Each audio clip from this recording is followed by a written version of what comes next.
Just wait. The host of Get Business Credit YouTube channel is about to go live on YouTube Cast to answer all your business credit building questions. Our host, Joshua Van Horn, is here for you during these tough times. But together, as we unite as one, we will get through this and build and rebuild business credit. Subscribe and hit the bell notification if you haven't already done so. Josh is about to take YouTube by storm, and you don't want to miss. Hey, what is up, everybody? Welcome to Get Business Credit YouTube channel. But we have a lot to go over. I got maybe 20 different sites to go over tonight about business credit.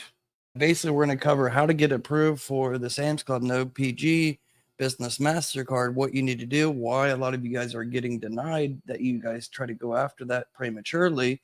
And we're going to go over why you're getting denied and the prerequisites that you need to take ahead of time to position yourself not only to get approved, but to be able to get approved with a high limit, $10,000, $20,000, $25,000.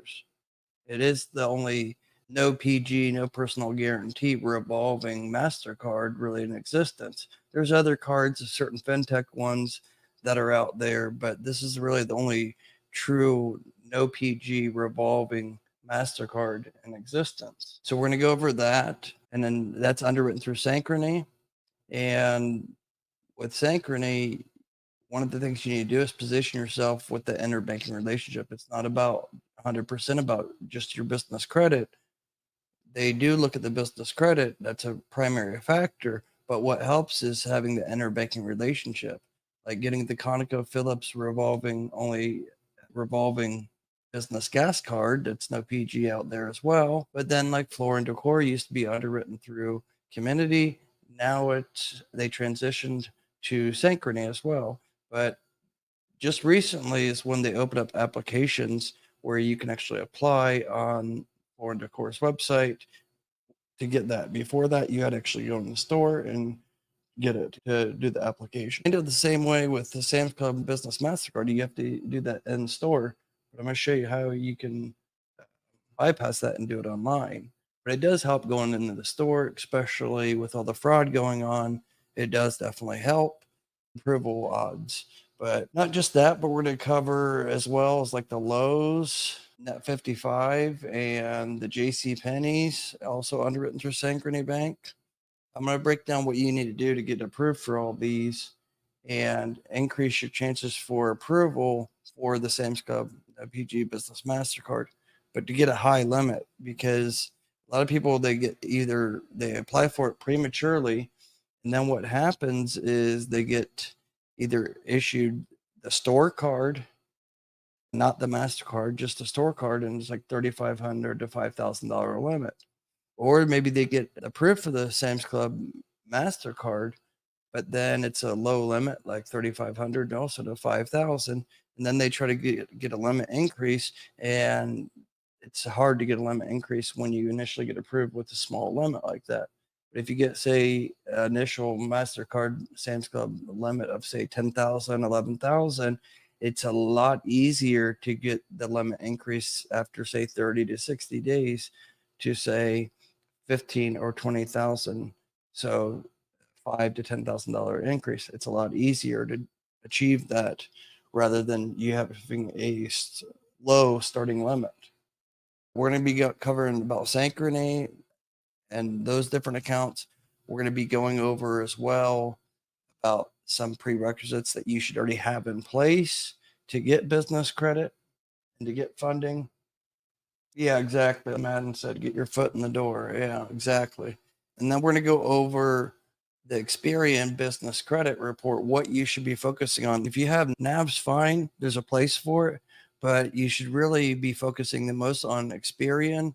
And the Experian data that NAV provides for you is very basic data, because NAV doesn't buy the full reports. They only buy the basic data. So you can only see so much. But if you get the Business Experian Advantage account, it's normally $199. We're going to go over also how you can read the Experian report as well. But I'll show you guys this. We're going to go over all of it here shortly. I'm just waiting for more people to tune in, because there's not that many in right now. I think only about 12. There should be a lot more. You guys, please give the video or the live stream a thumbs up. That helps. Hopefully we can get up to 30 or 40 like we had a couple weeks ago. But you can see here, Get Business Credit LLC, and you're going to see this with trade lines. So what you're going to want to do is go to smartbusinessreports.com/Brex. I will have all the links in the description below as well. But you basically want to go to the smartbusinessreports.com/Brex because you're going to get 50% off for the yearly membership. And that comes with like unlimited updates, and you can actually do updates yourself if the rich filmographic data is incorrect or lacking or missing. And we're going to go over that here shortly. I'm going to show you exactly what you need to do to have that rich filmographic data fully set up on your Experian business profile. That's very important if you're trying to get, say, no PG, Sam's Club, no MasterCard, because they do look at these things. It's not all just about what's on the report or the scores. The rich filmographic data is very vital to try to get approvals.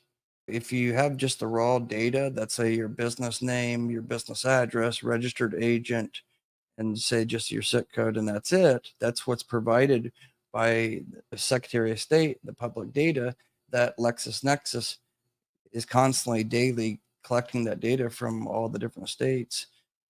They collect that and then they sell it to, say, Experian and the business credit bureaus.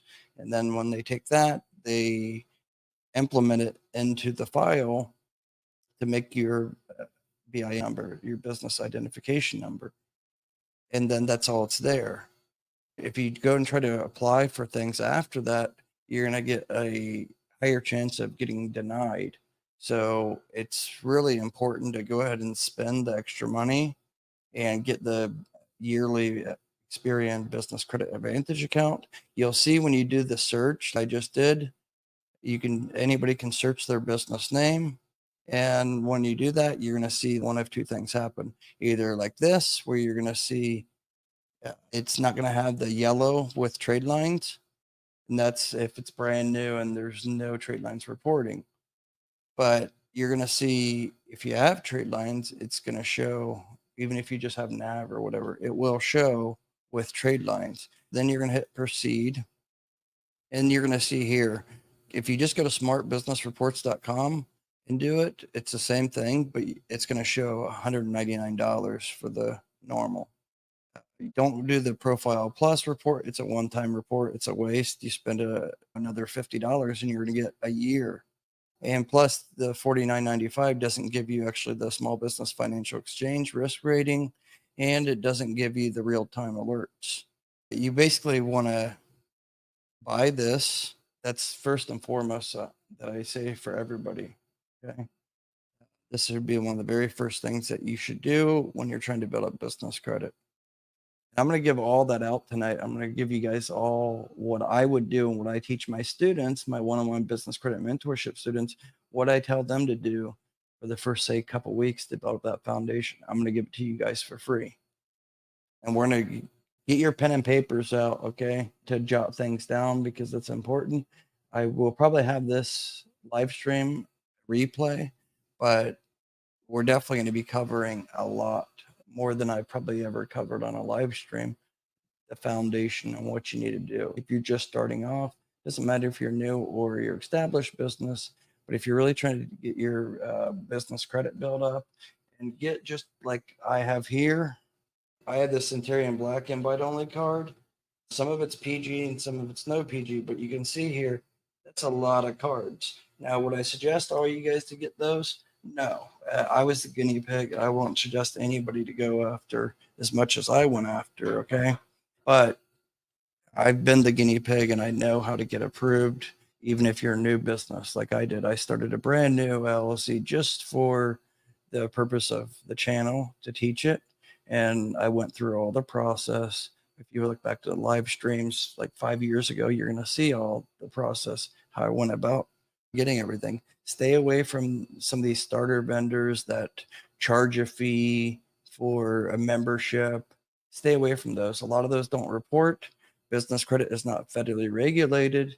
Therefore, you have a lot of these pop-up companies saying, oh, pay a fee, and then you get a net 30 account, and you have to pay like a deposit or something. Like, stay away from those. Most of them don't even report at all. Like Red Spectrum, if you guys ever heard of them, stay away from them. It's a waste of money. Summa Office Supplies, Strategic Network Solutions, stay away from those. I don't want to flat out call them scammers, but they are scammers. So stay away from them. Don't waste your money.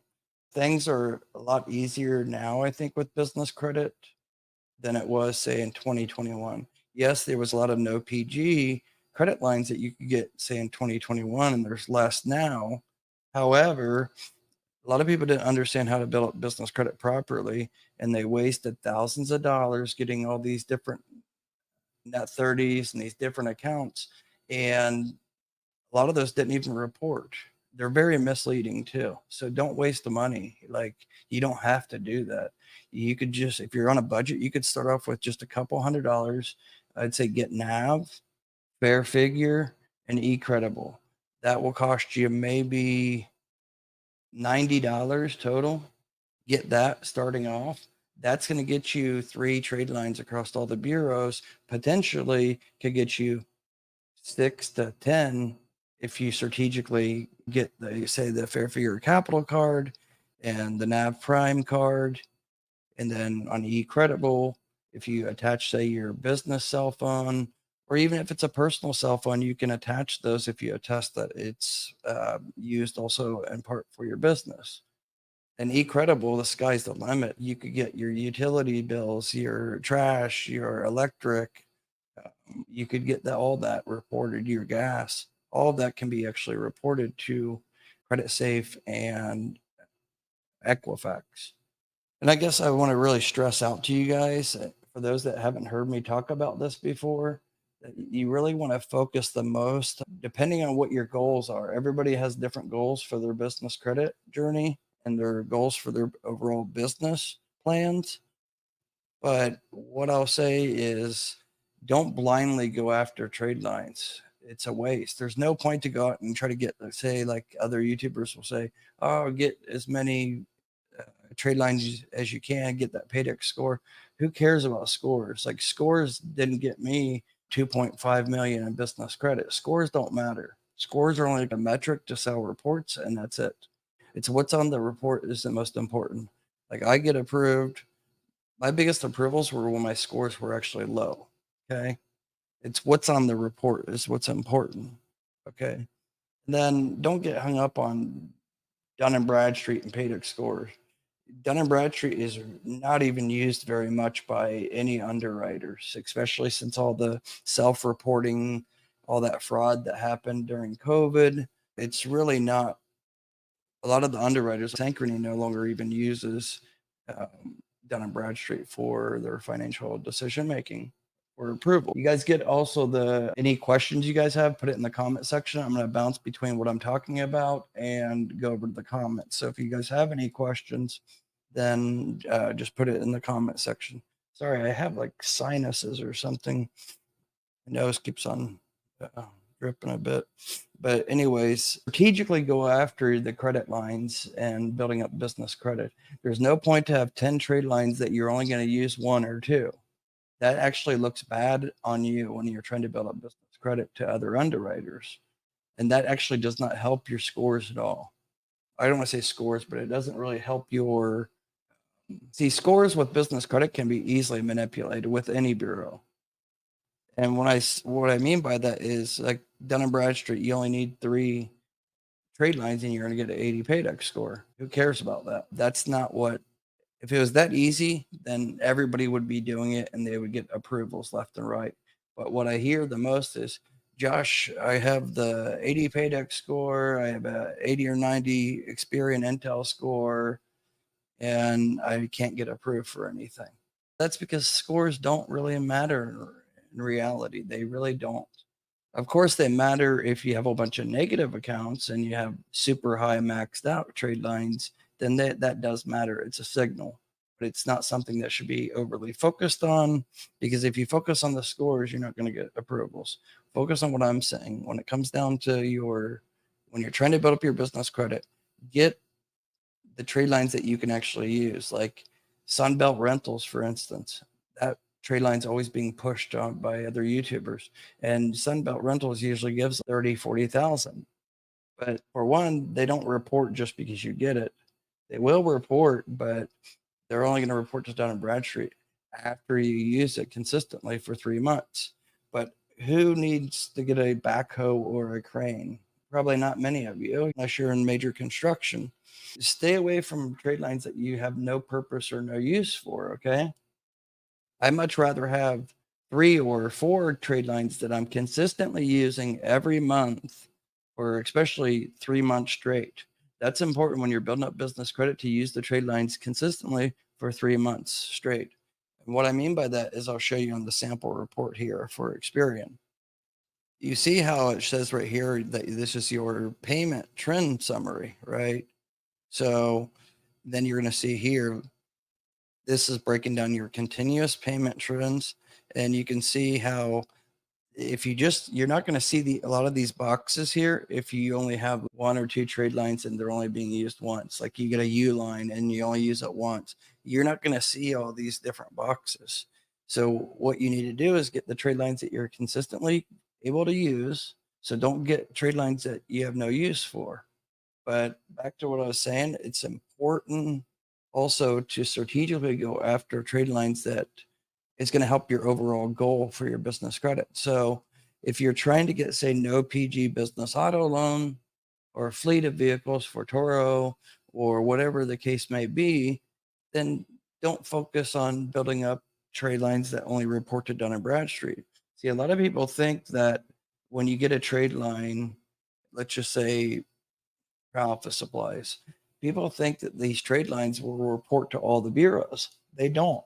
They actually only report typically to one bureau, with exception of like bank cards. If you have a personal guarantee bank card, American Express, they report to two different bureaus, and sometimes they will report to 3. It just depends on what actual card it is. But they will report to Small Business Financial Exchange. Small Business Financial Exchange is like a data house, like a nonprofit for all the financial institutions to share their data. And then like Experian can implement that data if they choose to. They don't always do that. But you want to build up, if you're trying to get the no PG business auto loans, you want to build up your Equifax and your credit safe, because a majority, like say Ally Financial, they're like the easiest to get, especially for a new business, to be able to get the PG fleet of vehicles. I think Ally, Ford Motor Credit, and Nissan and Toyota, if I'm not mistaken, all of those pull Equifax. They're all going to pull Equifax as a primary decision factor. And then they may, as an overflow, pull either Experian, Dun & Bradstreet, or Credit Safe. Credit Safe is very important. Credit Safe is actually almost always used as a secondary pull with pretty much any type of credit line that you're trying to go after. If that's your goal, trying to get no PG business auto loans or fleets, then focus on your building up your Equifax. Find the trade lines that are going to help you, that you could use, that are going to be reporting to Equifax and Credit Safe. If you're trying to get, say, equipment leasing or manufacturing credit line, then what you want to do is focus on Dun & Bradstreet. But Dun & Bradstreet's becoming less important. Now, I'm not saying ignore Dun & Bradstreet or ignore certain bureaus. No, but don't put in too much focus on them overall. If you get your Fair Figure, you get your NAV and eCredible, and then maybe 1 or 2 other trade lines, that's enough for Dun & Bradstreet to have that foundation built up, and as well as the other bureaus. So once you have those reporting, then that's when you want to dial in. Do you want to get revolving lines? I'll show you guys here in a moment what my students were able to get. My one-on-one business credit mentorship students, what they were able to get just recently. And it's millions of dollars combined. But most businesses, they need funding, right? And it's a lot easier to get more business credit when you get some funding, initial capital, right? So if you're, say, pre-revenue and you have a new business, or maybe it's a year old, but you're still pre-revenue, you might ask, Josh, how do I get approvals with not showing any revenue? That's when you go down and get I don't teach this publicly just because there's so many scammers and fraudsters out there that I can't put out my strategic methods. I only do that for my one-on-one business credit mentorship students. So if anybody is interested in that, we can do consultation, a free phone consultation tonight after this live stream. Just text the number down there, 937-423-9954. And we can set up, because I have 4 new spots available. I have 12, 16, 26, and 52-week mentorship. And we'll go over that here shortly, but I just wanted to touch base on a couple different things. Don't try to go too aggressive starting off. A lot of people get denied initially, say the interbanking relationship, they get denied for, I don't want to say Sam's Club because that does happen, but people get denied for the Lowe's, J.C. Penney's, ConocoPhillips revolving gas card. They get denied for those quickly because they put too high of a requested credit limit. There's a field that says optional requested monthly spend or credit limit, and they'll put $10,000 or $20,000, and then they wonder why they get the 7 to 10 day message. But my students, I tell them exactly what to put down to the dollar amount, and 95% of the time they get approved. If I tell them to do something, they follow my direction and they get approved. And I typically, depending on which one it is and what their credit profile looks like, I will tell them to put, say, $3,500 or $2,000. If they're brand new and they're don't really have many trade lines, I tell them to go after J.C. Penney's, but I tell them only to request a $2,000 limit. 95% of the time, they get approved. You can always go back later. Literally, Synchrony is very good about giving limit increases even after 1 or 2 months. Just get your foot in the door. Hit the like button as you enter the chat. Yes, of course. Thanks, buddy. Yeah, so NAV is still good, Madden. Not as good as it was because they've changed and don't increase the prices, and they don't do the work with Dun & Bradstreet anymore. But I still would say it's still a good account to get, especially if you get the Prime account, the NAV Prime card, because then you're getting 2 trade lines, and one of them's actually reporting as a financial trade, and it gets reported also to the small business financial exchange.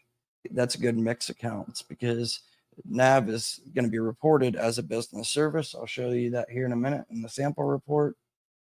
Crown Office Supplies is fine. They report to Credit Safe, so that's good because Credit Safe is becoming more relevant and important nowadays, especially as a secondary pool data. They're more like a data warehouse, even though they are a business credit bureau, but they've invested so much money into the actual public data. So they're being used so much for secondary pools to do verification checks, family linkage checks as well. Crown Office Supplies does report to Equifax and Credit Safe. Doc Motivate, out of the trade lines you shared, how many would you put in your business? Put on your business. Everybody's different. Everybody's goals is different, what they're trying to get after. Like I said, if you're trying to get financial, like revolving lines, credit cards, PG, no PG, fintech cards, if you're trying to get actual funding, then you need to focus the most energy into strategically building up your Experian, because your Experian business credit is 99% of the time will always be pulled by all the financial underwriters. Like I said, if you're trying to get manufacturing or industrial supply, cardboard box, packaging tape, then by all means build up your trade lines that report to Dun & Bradstreet. But if you're trying to build up to get, say, a no PG business auto loan or a fleet of vehicles to put, say, on Toro, then you want to build up your Credit Safe and your Equifax. But don't neglect any of them over another. But if you build up that foundation, like I said, getting your Prime, that's 2 trade lines right there. Get your Fair Figure Capital card, that's another 2 trade lines. And then get your eCredible. And also, you guys use my links for any of these in the description, because you're going to get anywhere from 25 to 50% off. And I believe all of them, the code is like GBC 25, but you have to use my link for it to actually give you the discount. But those three, I would say, will get you anywhere from 3 to 12 trade lines right off the bat, depending on how you use eCredible. Okay. So I would say everybody needs to do that. But let's back up and get over to the Experian, because this is something that you guys should do immediately. Okay. So get the Business Credit Advantage Experian. You can get that at smartbusinessreports.com/Brex. You have to use the Brex one for it to give you the 50% off discount, or it's going to be $199. So buy now, get that, and then you're likely not going to see the key personnel, especially if you're a new business.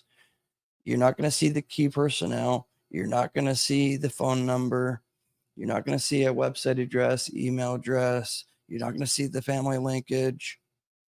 A lot of this you're not going to see. Okay. What you want to do is there's a link that's here in your account that you will see that says update data. So you click on that blue link, and then what you want to do is put down your email address, your business website address. Like I just had an interview with Aaron, the founder of Fair Figure, and I'm going to release that tomorrow, that video.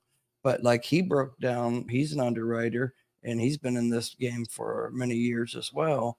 And like he said, even for his underwriting, the partner bank they work with does all the KYC and everything. You can pass all the checks, but then because you don't have a website, or the website is like a Fiverr website where it's badly put together, Loraplism, and just doesn't look very nice, professional, that's a main reason why he's seeing, and I see all the time, people get denied. They could have good business credit and everything and have revenue and all that, but then because they're using a free email address like a Gmail or Yahoo, or their website looks like ridiculous, then that's why you get denied. That's a factor. So it's not all about just building business credit. It's all these different things, like get listed with the Better Business Bureau. No other channel talks about these things that I talk about. You won't hear it from anybody but me. But these things do matter to underwriters. So like getting listed with Better Business Bureau, it doesn't have to be the paid one, but get listed with them. Chamberofcommerce.org, get listed with them. Show Me Local, Merchant Circle, Easy Local, Yext. All these, there's 10 different citations that do play a part in your approvals. And what I mean by that is the manual underwriters, especially say fintechs that give the very high limits, their underwriting team, what they'll do is just search your business name on Google. And if they just see your website or not much information, you don't have a Google local listing, Google My Business listing, that's going to hurt you. It's going to work against you. So you have to think about what the underwriter, what they're looking for, and that's going to help you get approved if you understand what they're looking for. You need to look bigger than you actually are. So get listed on all these sites. They're free. It doesn't cost you any money. You might sign up for them and then you'll get a phone call or something, then trying to upsell you SEO or upsell you the listing. Don't do that. Just say you want the free one. You want to claim the free one. That's it. Nothing else. You don't pay for any of that. There's no necessary benefit at all for that. But get listed on like the 10 different citations, like Yelp, Yahoo Local, Bing Local, have a Facebook business page. Because once you have all that, about a week after you verify and you claim the listing, you can even use ChatGPT and put stock images, a unique description. Don't just claim the listing or get the listing and have it be bare, because that doesn't look good either. So you want to actually put just a one or two sentence or a paragraph about your business on, say, the local citation database sites. So these are steps I have all my students do, all my one-on-one business credit mentorship students. I have them do this literally the first 2 weeks. Reason why too is it takes time for those to get indexed in the Google search algorithm.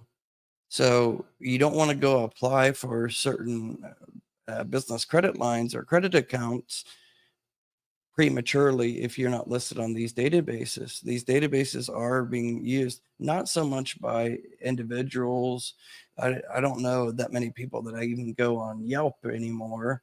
Some people might, but people aren't going on Better Business Bureau or Chamber of Commerce to look up say a plumber. They don't do that anymore. People just Google, that's it. But the underwriters on business credit, all these, they are, I don't want to say all of them, but a majority of them are going to be doing manual searches. And like I said, especially the fintechs. Divvy, the $150,000 MasterCard I got with them, you better bet during that underwriting process, they did Google my business, of course, and they're looking for those citations. Legitimate real businesses are going to have those citations in place, but they do take about a week. Once you verify the listing, takes about a week to get it indexed into Google. So those are very important. But back to what I was saying about the report, a lot of people are scared to put information. If you're confident for your business and you're not a scammer, it doesn't matter if your credit's good or bad. It doesn't matter, your personal credit. But if you're confident in your business, you shouldn't be hiding behind, oh, I only want no PG. I'm not putting my social on anything. That means you're not going to be successful on business credit. I can tell you that right now. If you're not willing to give your social security number, one, it's required by federal law for a lot of electoral credit accounts. And it doesn't mean they're pulling your credit. It just means they're checking against, say, the LexisNexis databases that say the state, your DMV records, things like that. They're checking to make sure it's a valid person. John Smith in, say, Grove City, Ohio, it does really exist, and it's not just fake or alias or something. So this is a make or break part when you're trying to get your, say, higher credit lines. And say the Sam's Club No PG Business MasterCard, they're going to be pulling your Experian. This definitely helps you get approved. You see this key personnel, most students or those that I do consultations or mentorship with, I'll pull their credit and they'll notice that there's no key personnel for their business. When you submit your updates within the Experian account, you're going to see a drop down of like 20, 30 different titles. So what I suggest, always put your name as the key personnel. You can put your name as CEO or owner or co-owner, operator, whatever. They give you many different titles you can choose from. And then put your wife or your husband down as, if they are part of the business, then also put down as co-owner or vice president. But then if you have somebody that, say, works for you, employer or something, put their name down. It's not going to reflect anything on them. It's not going to hurt anything for them. You put them down as even a secretary you can put down. So put their name down as a secretary or office manager. So when Experian does the update and they see 2 or 3 names being listed under key personnel, think about it from an underwriter's perspective. When they pull your business credit and they see all this extra information that's normally not there, if it's just blank, then it's making the underwriting process a little tougher for them to have to start digging a little bit more into, say, citations data, secondary databases, credit safe, and all that. But if you have everything on point with your rich filmographic data, such as key personnel, and you have a couple names down on there, that's going to make it look good to the underwriter. They're going to feel more comfortable.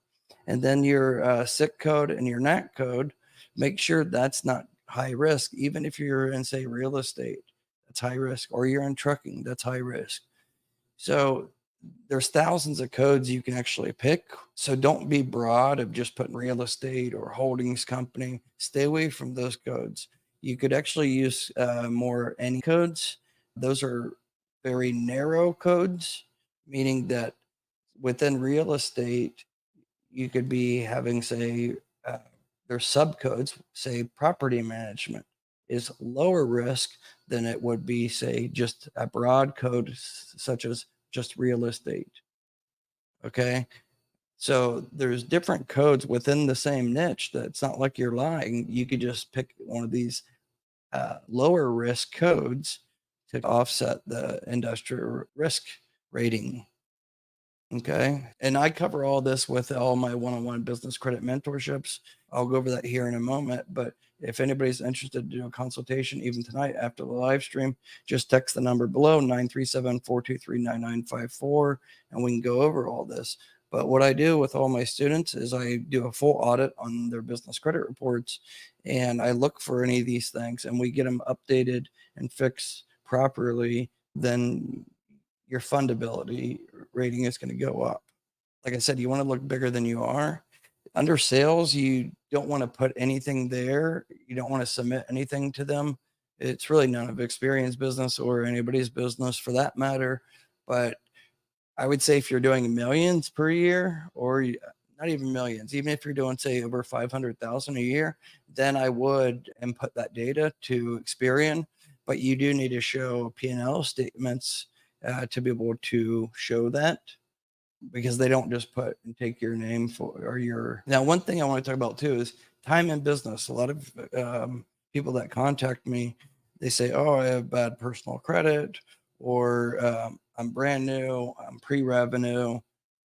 How can I get business credit approvals?" You can. There's strategic methods that I only teach my students because, like I said, I would put it out there publicly. However, the only way I do that is if I knew there wasn't scammers or fraudsters out there. But there are a lot of scammers and fraudsters out there. There's probably a couple watching my live stream right now that are just looking to never pay back these credit lines if they're no PG. That's what happened a lot in 2021 during COVID and whatnot. So with my students, I teach how you can actually take some initial credit lines that you get approved for. I don't want to say liquidate, but that's a strategic method. But there's a way that you can take those approvals and help position yourself to look healthy enough to get these approvals from the fintechs. So then it's basically like you're using one credit line that you initially get and turn that, say, initial $5,000 or $10,000 credit line into 30, 40, 50,000. And then you take that 40, 50,000 credit line approval and turn that into $150,000 credit approval. And you can do that if you know what you're doing strategically. Do you have to do those strategic methods? No, but I can teach them, but I only teach them to my students just because they will be abused and it will hurt the legitimate people. But anyway, so there's also area under phone that's going to say website and email address. This is so important, and you don't want one of those tacky websites either. So I partner with Ewan, and this is, let me see here. Let me pull up the sample here. So the link was actually in the description below, but I just want to cover this real quick. For anybody that has a bad website or don't have a website, this is something that's very important. You don't have to use my partnership that I have with them. You could build your own or go on Fiverr. But however, there are a lot of them on Fiverr you get for $50 or $100. A lot of those are just templates that are being reused over and over, and they look tacky. They don't look nice. But we did a partnership, and I forfeited the commissions that I would typically get. But I have them, they typically charge $5.99, and I worked out a deal where they're only charging $149, and then you just pay. That's basically to build your custom website, right? And they're professional, and they know exactly, if you use my link, they know exactly what I expect out of them. So you don't have to tell them. They already know how I want the footer, because the underwriters are going to look at the footer of the website. The footer is the bottom part. So I'll show you down here. This is the footer. This is the footer. You're not going to see on this one like what I'm talking about. I'll show you here in a moment. Let's look at a sample and I'll show you. I hope you guys aren't getting bored by this. And if you already have a website, don't worry about it. We'll go fast forward here in a moment. I just wanted to cover, make sure that if you already have a website, fine, that's great. But make sure that you have the layout the proper way, like I'm explaining here. So let's look at one of the samples, right? And I'll show you what I'm talking about. If you have a website now, make sure you have this foundation set up, because this is what underwriters are going to look for. This isn't actually a very good sample. Let me see here. Where'd it go? Okay, this is a good one, I think, here. I'll get to the comments here in a minute. But at the top how it says like 715 Merchant Street, Sacramento, California. So this structure is important. And then the phone number. That's very important. So that's like also your rich firmographic data for your website. So like your website, your business credit report, all these have different rich firmographic data. That's what I call it, at least. But you want to look very professional like this. You don't have to have a lot of employees, but just look bigger than you are. But see how at the bottom here, how it says the business name, specialist, phone number, email address, and it should have the address, but there's no address here. But you want to have the format like this. So a lot of sites don't have this. So if you have a website already, but you don't have the footer looking like this, just add it. Have your designer or whatever, your IT person, have them add it like this, and make sure the full address is there, and make sure it's matching what's on your Experian business credit report. Okay, this is the rich firmographic data. This actually correlates too with SEO. So if you're trying to rank, say you have a plumbing business and you're trying to rank for Sacramento plumbers or Sacramento locksmith, this is one of the SEO parts to rank on Google to get free business, basically. And as well as those citations I talked about, getting listed on Yext or Merchant Circle or Chamber of Commerce, those are citations. So all those citations you want being linked back to your actual business website, and you want it basically going full circle. So it's not just for underwriting, but Unit knows that how I want the websites set up. They will let you, basically what happens is you're going to pay the $149 to get signed up with them, but make sure you use the code GBC to get that $450 off. Like it says, use that upon checkout. And then they'll have an area where you're going to schedule like a calendar link, and you'll schedule a call with them, and it may be a couple days out, but during that onboarding call, they're going to ask you several questions and show you a couple samples, and then you tell them what you like, and they're not going to stop working for you. That's what's included for that 149. They're not going to stop working for you until you're 100% happy with the design. And then also after it's live and it's on your website, then you're just going to pay the $16.99 per month. It's not much. And you can get this actually reported as a business trade line as well. I can show you how to do that. So that $16.99 a month can be reported as a trade line to Equifax and CreditSafe. Like anything you buy for your business or you're doing for your business, try to make it count as a trade line much as possible. Even like my one-on-one business credit mentorship for my students, I report to CreditSafe and Equifax as a business service, just like NAV does. I report my mentorship students, even if they did a one-time payment or they did a payment plan, I still report it monthly. Every month it gets updated and reports as a business service trade line. But anyways, $16.99 a month is basically your website hosting, and it also includes your business email address. So if your business site is abclocksmith.com, then you're going to have John at abclocksmith.com or info or contact, whatever you want. It comes with the email addresses. I believe you get 3 free email addresses with it, and they get that all set up for you. So that's going to help you get approved for fintechs and certain underwriters, because they're going to look and make sure your business website is professional looking. Okay. But you can, for the $16.99 a month, it's the hosting and email addresses included, but also that also includes if you need any updates, it's free. So say you want to change some content on your website, or you want to add products or add a service or add an employee profile or something. You just tell them you have your account manager, and they will get the updates done for you for free. It doesn't cost anything. Most website designers, they charge you a fee every time you need to update something. It could be $50, $100 just to get something updated. But with Union, they're not charging anything. It's just that one fixed $16.99 a month. Like I said, you could turn that into a trade line as well.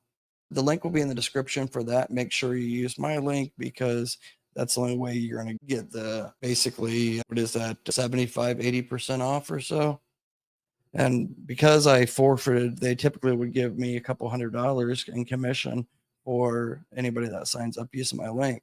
But I forfeited part of that because I want them to give you guys a good rate, because I understand that if you're just starting off building up business credit and you're forming your business, there's tons of costs like registering the INC or the LLC or the S Corp, the state fees, corporation fees, NAV, all that. There's a lot of fees involved. And before you know it, it's 50 here, 100 here.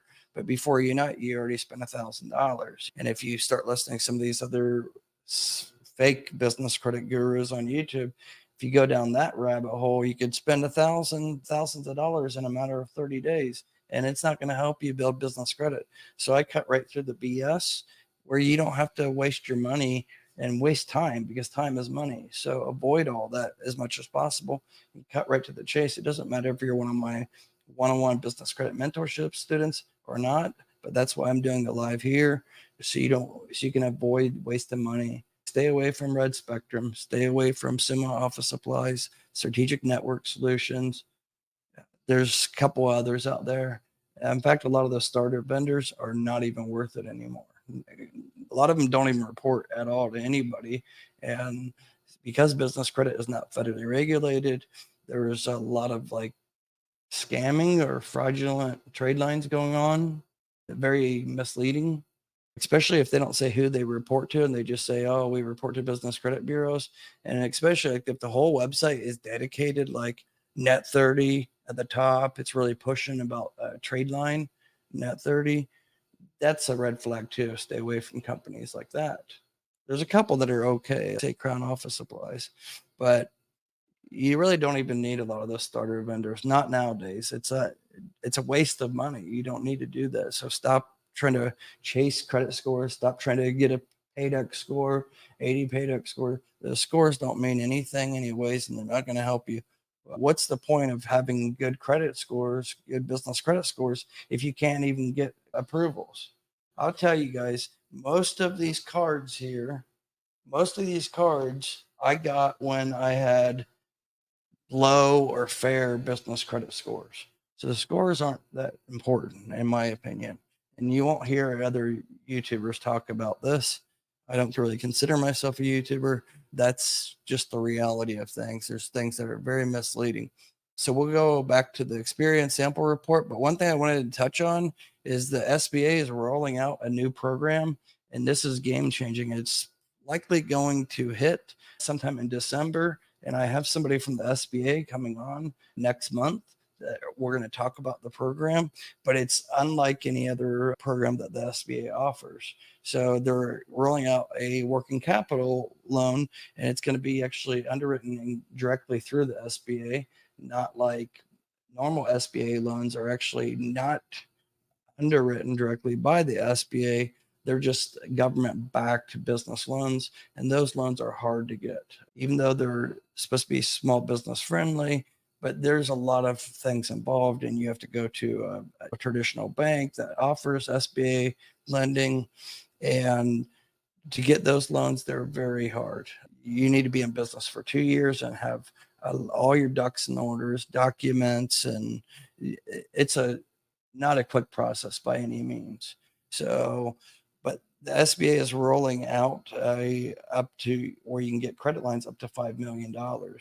I can't really say too much about it right now, but I can tell you right now, it's going to be game changing for a lot of business owners. And the time in business, you don't even need to be in business that long either, not 2 years. Like, I don't have the exact details, but you could be in business 6 months and get approved. And you don't need to show all these documents and stuff too. And it's attractive loan as well. But let's get back over to this real quick. So just to recap on Experian real quick, make sure your business matches, the business name matches everything, that you have with the Secretary of State. Make sure the address is correct and make sure the phone number is correct. Make sure that phone number that's listed on Experian is the same number that you had listed with the 401 databases. Let me see here. I think it's getlisted.net. If I'm not mistaken. One second. Let me see here. .net. Let me tell you guys about this. This is very important. This is a major problem why a lot of people get denied from Synchrony for, say, the Sam's Club No PG Business MasterCard or the Lowe's. You'll get that response back. That's a common denial reason. And the denial letter is business information is unverifiable. A common denial reason, and that's usually because either you're lacking the rich filmographic data on your Experian report that I already just covered, but it's also because when they put you on hold, when you call them and they'll check, you give them your reference number, they put you on hold, they're actually looking, the rep that you're on the phone with or the agent is actually searching a closed database that's provided like the Small Business Financial Exchange, but it's for phone numbers, for business phone numbers. You have to think about this. No PG accounts, what recourse do they have? You're going to put in the business phone number, even if it's a cell phone. Although if it's a personal cell phone, that can sometimes work against you. So you want to try to get the business cell phone with, say, T-Mobile or whatever. Convert your existing one over to a business account, port it over, or better yet, just get a whole new T-Mobile or a whole new AT&T line. They usually come with a free phone, and that counts as a trade line as well. That reports to the Business Credit Bureau's Experian in particular. Most of them all report this service on the business side to Equifax. But if you do a lease where you get the, say, S24, and then you put no money down or something, and then you have a 2-year contract, then you get the phone for free, but you're paying like a $30 or $40 monthly payment. Well, that lease payment is actually reported to the business credit bureaus, and it's usually like underwritten through, say, Assurant. That's another trade line that you can potentially get, just a business cell phone service. You get potentially up to 2 trade lines for a new account. But that's what the underwriters want to see, in particular, the fintechs and Synchrony. So then you're going to put your company name and then your business category. Try to be broad about this too. Don't like do super narrow. For example, this isn't really NAC codes and SIC codes, so it doesn't matter as much. But when you see all this through like business credit applications, you want to stay away from any high risk ones. And there's just so many high risk ones. I can't really mention all of them right now, but real estate, holdings, investments, trucking, transportation, those are all going to be high risk. So you want to avoid selecting anything like that. Try to use a broad one like consulting or management, administrative management, something like that. And then you're going to put your business address. Make sure it's like exactly how your actual business address is. If your business address on Experian, if it says Suite 57, make sure you put Suite spelled out. All right. Don't put the hash symbol, hash sign.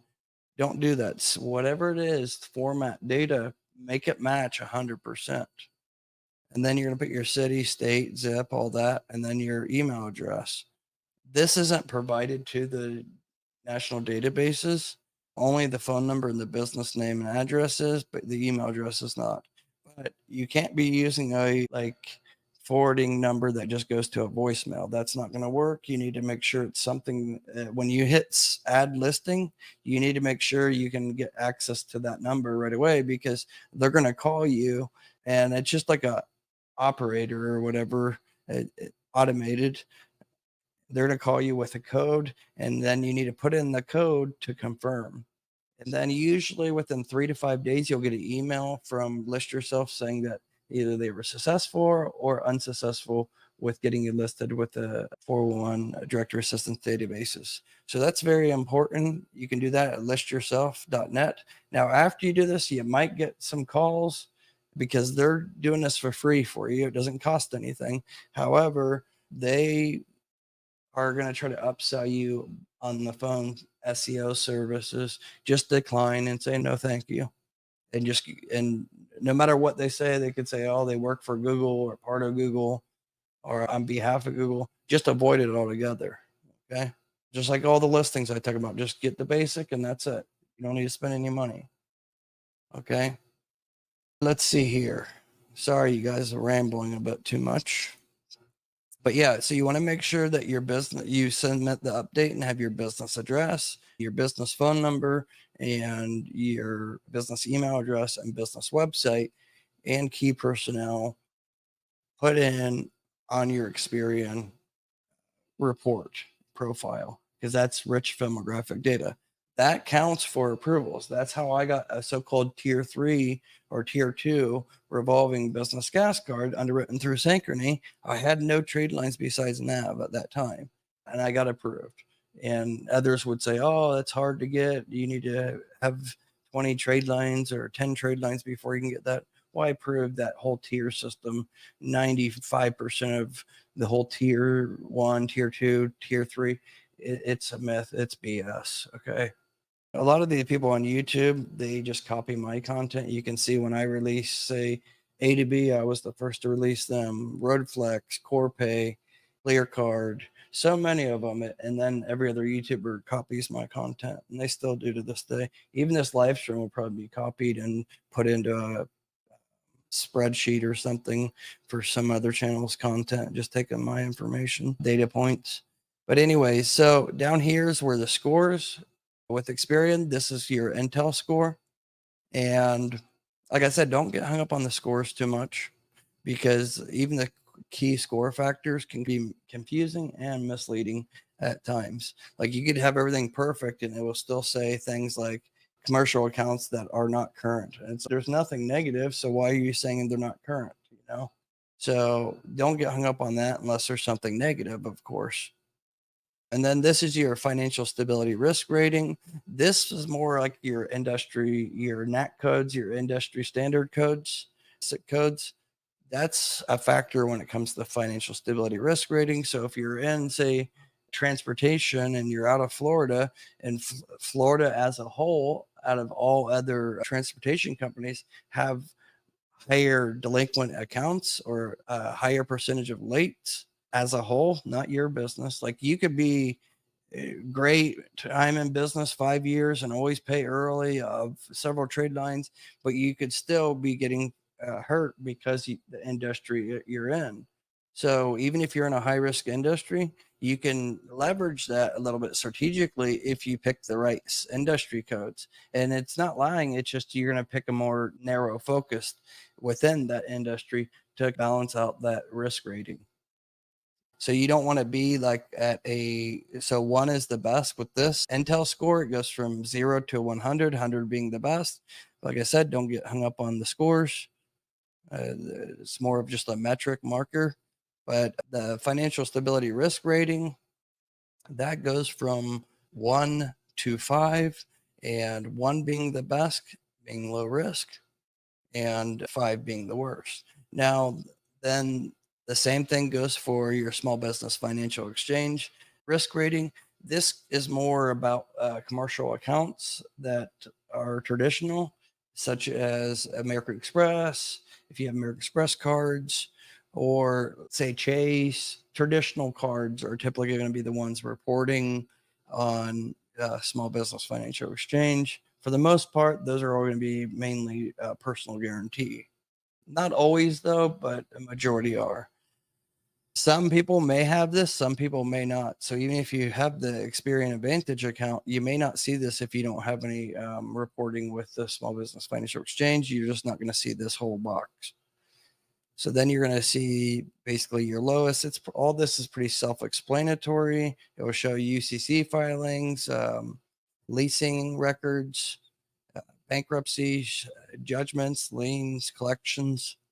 But some of you guys are not going to see all these boxes either, because you're only going to see these boxes like it says right here. You can see this is 317 to 617, 917. So this is basically your quarterly payment trend over 1 year. Of course, if you're a new business or you don't have any trade lines built up, or you only have, say, one, then you're not going to see these payment trends. It's just not going to show.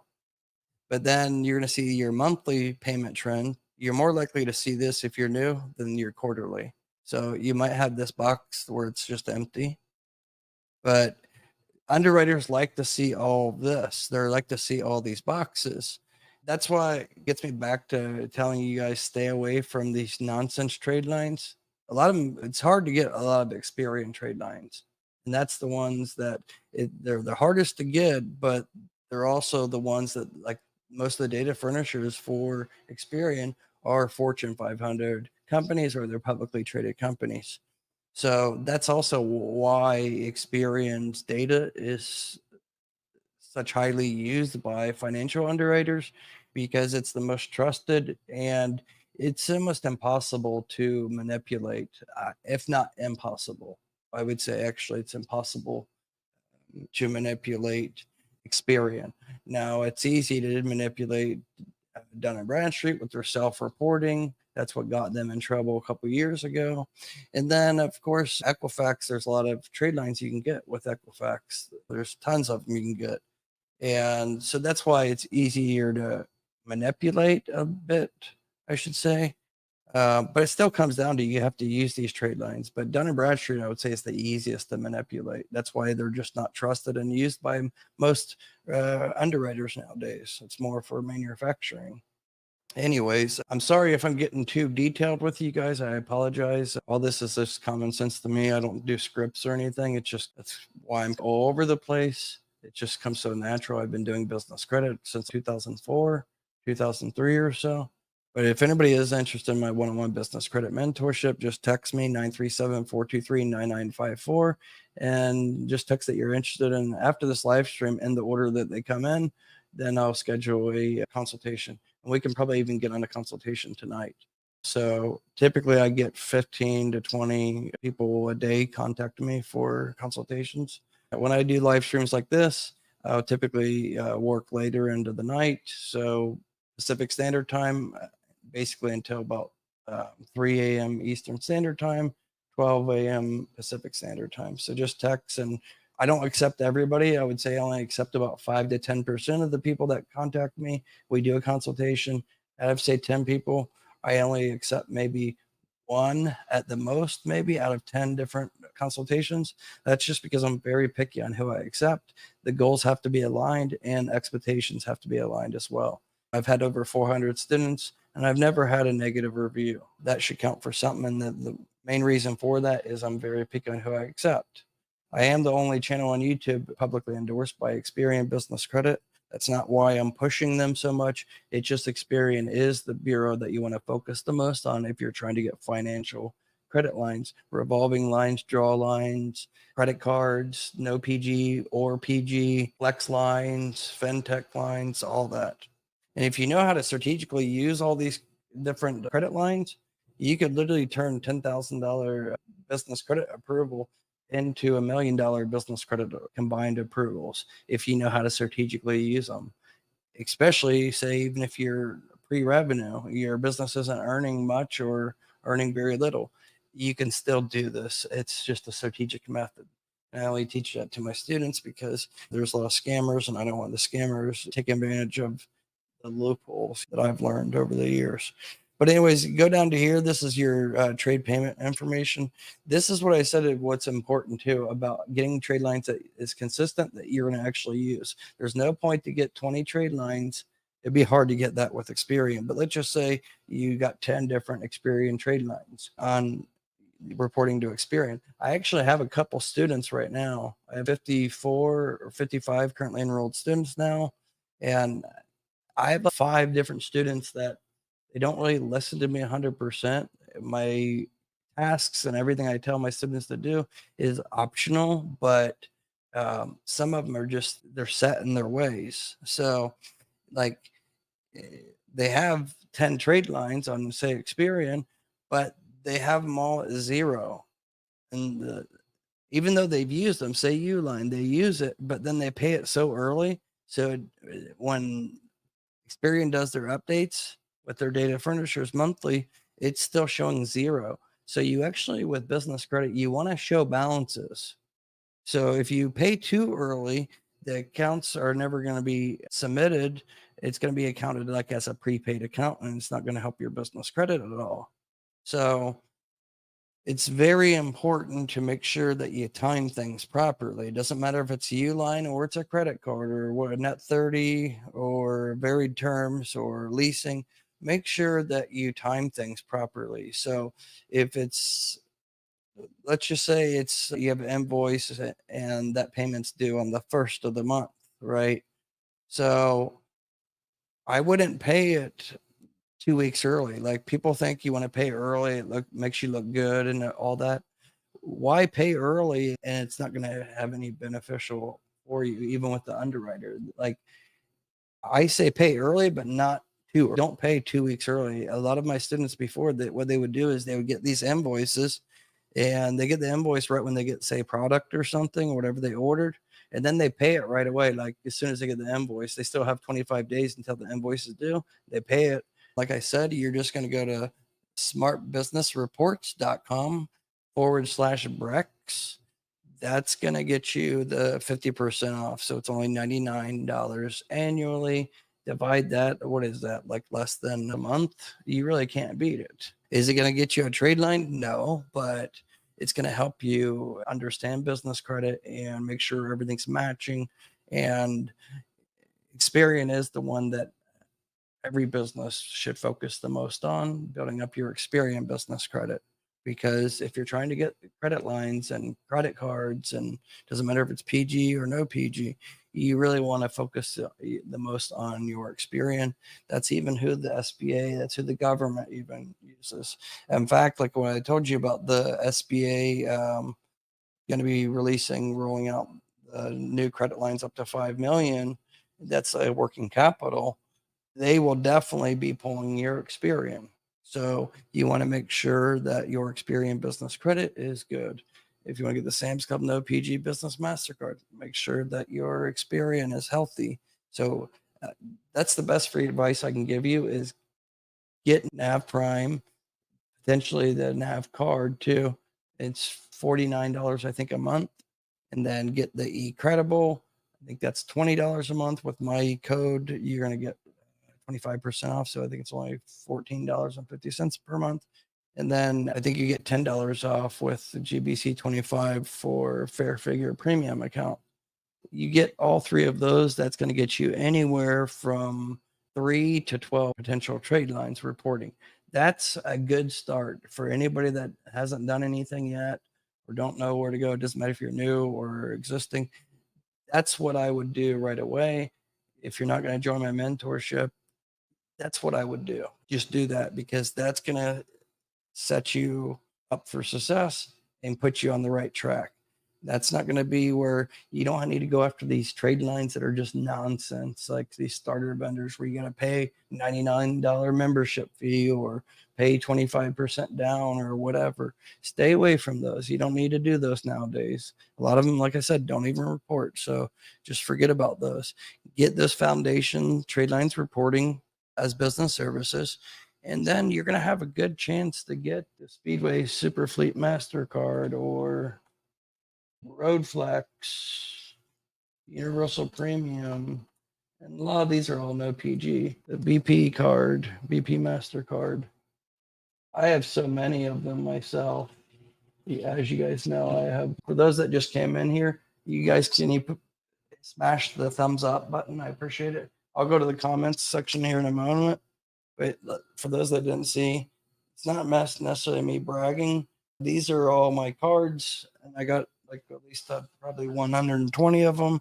And I would say the combined, if you count my American Express, because I have the Centurion Black invite only card, I would say my limits are upwards of maybe 10 million.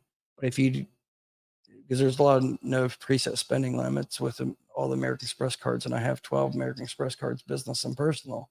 But if you take away the American Express cards, because that's PG, I probably have 0.4 to 3 million, somewhere in that ballpark. And a lot of it comes down to either these cards combined limits or the draw lines that I have available to me. And I'll show you guys those here in a moment.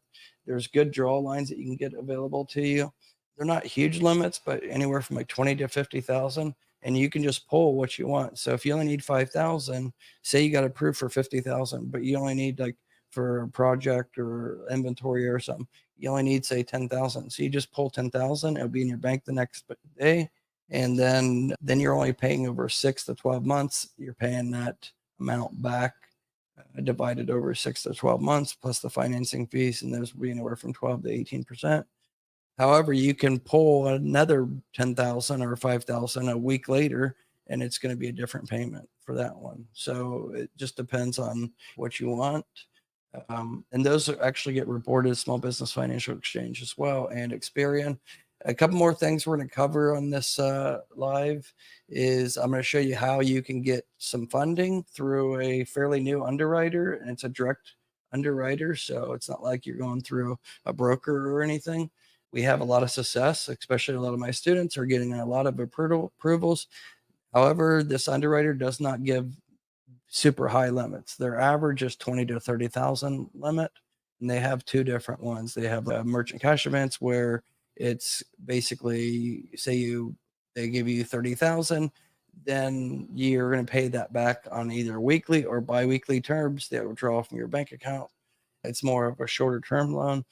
And then they just released their new product, which is a line of credit. So what I was talking about, you get $20,000 or $30,000 approval, and then you can just draw from it. So it's like a draw line. You don't have to take it all at once. You can take part of it or whatever. What's nice about that underwriter is they don't require you to be earning a lot. So you do need to have revenue coming in, but it's not like a lot of the underwriters where to get a business loan, you need to be doing 10, 20,000 a month. With this underwriter, you only need to be doing about $2,100 a month. Another thing you can do strategically is say you do DoorDash or Uber and you do that on the side or something. We'll have that the earnings that you get direct deposited, your job or whatever, have those go into your business bank account.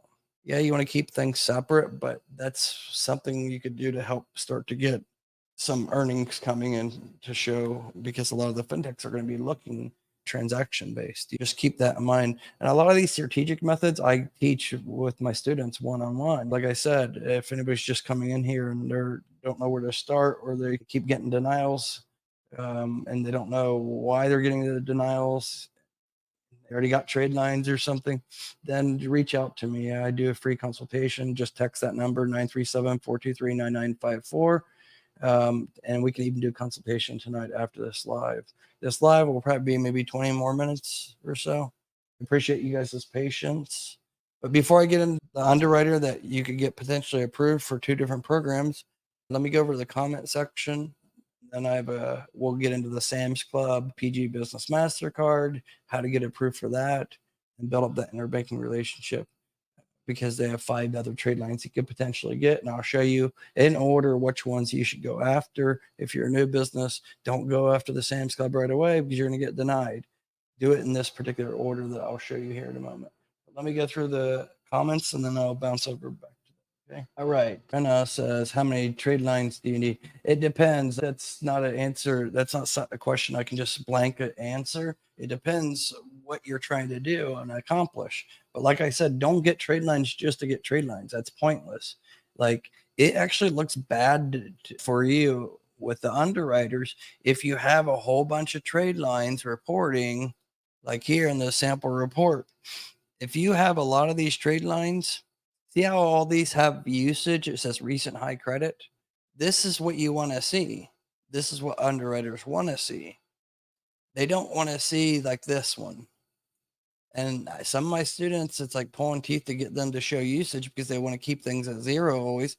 But it's not like personal credit where you want to keep everything at like low utilization, 0 or 3%. That's not the case on business. You need to demonstrate financial stable history and ability to pay. The only way to demonstrate that is if you have accounts like this, where it's showing your recent high credit. And that's the other thing is credit limits aren't actually disclosed to the business credit bureaus. So if you get a $40,000 credit line, it's not necessarily going to be disclosed to the bureaus, especially if it's like a net 30 or like some of those scamming net 30 account providers or whatever, like Strategic Network Solutions, Sima Office Supplies. They'll make you pay a higher fee or whatever membership fee higher to get, say, a 5,000 versus 2,000. And that doesn't even matter. It's just they think you're naive and they know people are naive. So it's just a way that they're going to try to get more money out of you. But it's actually never reported to the business credit bureaus at all with them. But with any underwriter or trade line, it's actually not reported to the business credit bureau. So people they really don't understand that. Who cares about the credit limit? So what's really counted is everything as a whole, not just one. This is fine to have. Like, a recent high credit was 85,800 and the balance is zero. That's in a perfect world what you want to have, but you don't necessarily have to be like that. Like I said, it's not like personal credit where you want to keep low balances or zero utilization. With business credit, you actually want to actually show utilization and you want to show high utilization. You can see this sample report has high utilization, right? But their scores are still good. So don't get hung up on the scores. But if this was reversed on the personal side, this person would have a very bad FICO score. So don't get hung up on business credit scores. But you actually want to show balances, and the higher balances you can show, and then you show them paid off. Let's say this one's an $85,800 recent high credit, and then it's zero balance. That demonstrates to the underwriter, like, wait, this company is very financially healthy. If they're able to have a recent high credit of 85,000 recently and they paid it all off, that demonstrates good behavior, financial stability. And a lot of you guys might be thinking, oh, that's hard to get or how hard to do because I'm pre-revenue or I don't earn enough. Like I said, if you're in my mentorship, my one-on-one business credit mentorship, I teach my students how to, when they're ready, I teach them how to strategically do that if they need it. So I can teach how to take, say, these 3 business cards, and they may be only low limits, say $3,000 to $5,000 limit each, but I can teach you how to take that and turn that into one $25,000, $30,000 approval through one. And then you take that $25,000, $30,000 approval, and the other accounts that we get you combine all those and then turn that, say, 40,000 into a $60,000 approval through, say, one fintech. Then you take that 60,000 and you turn that into $150,000 approval. And then you just keep on stacking it in a sense. Now, do all my students do this? No, I only have a select few that do that. Like those that are interested in investing in real estate, doing fix and flip. I bought 3 houses and I bought them all with business gas cards. They weren't very expensive, but they were like 22,000 to 33,000. They needed gutted. The bones were good, but I liquidated basically gas cards that could only be used for gas and auto purchases only. But I figured out how to actually liquidate them, bypassing that, liquidating 3 of them to do the closing for 3 houses. And then once I closed on them, it's due back in 30 days, 30 to 45 days, depending on the statement billing period. But then I had 2 other gas cards that were higher limits. I liquidated those 2 higher limit ones to pay back the other 3. So I used their own money to pay them back, essentially. And then what I ended up getting from that is like this, accounts like this reporting a high recent credit, but then the balance is zero. And then it's you're using Paul to pay Peter to pay John and so forth and so on. And I started doing that literally with $5,000 I put out of my own personal money into the business checking account when I started the new LLC, just for demonstration purposes for the YouTube channel 5 years ago to teach all this, right? So essentially I was able to show month after month recent high credits of anywhere from $20,000 to $60,000 and multiple accounts, like 12, 13 of them, I would say. I have, like, right now, close to 400,000 just in business gas cards alone. and most of them I can use for anything because a lot of them are unlocked now. That definitely helps big time. Where was I though? Yeah, so I'm gonna go over to about the loan now real quick. I'm gonna talk about the loan for anybody interested in getting a business loan, a small business loan, anywhere from the lowest I think is like 2,500 they offer. Line of credit 2,500 and I think up to like 50,000 if I'm not mistaken. I'm gonna go over that. Let me find the link here real quick. Where is it at? And then after that, I'll break down the Sam's Club and interbanking relationship, how to get the approvals. And then that will probably be it for tonight. Let me find the link here though. All right, here we are. Let me go over the questions real quick. That's what I was actually doing. And then we'll bounce back to this. I'll show you how to get approved with this underwriter. It's a direct underwriter. And then we'll bounce back and forth. But if you guys have any questions, get it in the comment section. I appreciate it. And also, like I said, if anybody's interested in my one-on-one business credit mentorship, I have 4 or 5 spots still open. Just text 937-423-9954. We'll get on a call tonight after this live. If you're available, I'll be working late doing consultations. If you're not available tonight, then we can schedule it for tomorrow. But anyways, let me get over this real quick. Madden says, I put NAV, Crown Office Supplies, and ADB did great for me. Yeah, those are all okay. B just started actually reporting to Experian.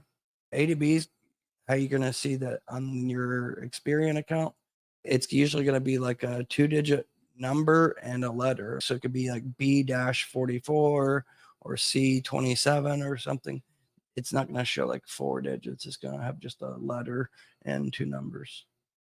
Before they didn't really report. BMST Group. What is the latest on Credit Safe? The latest is don't ignore it. It's very important. Credit Safe is very important. They're actually the largest business credit bureau in the world, actually. They're just not as big in the US. But yeah, definitely don't neglect your Credit Safe. But don't pay Credit Safe. Like you can go on to Credit Safe and claim your own profile and see, but don't pay them. Like they try to upsell you like all these extra account things. Don't even do that. It's a waste of money. It's not that important, but it's important. But you can see your initial report for free. Vince, what's up, brother? Just checking in, Battle. Vince is a longtime buddy. He's actually here with me in the Philippines in a different island, but Battle's my nickname with him. Okay, let's see here. BMST Group. Mercedes-Benz wants a $500 refundable deposit to submit an app for a business fan. Is this a green light for approval or is it 50-50?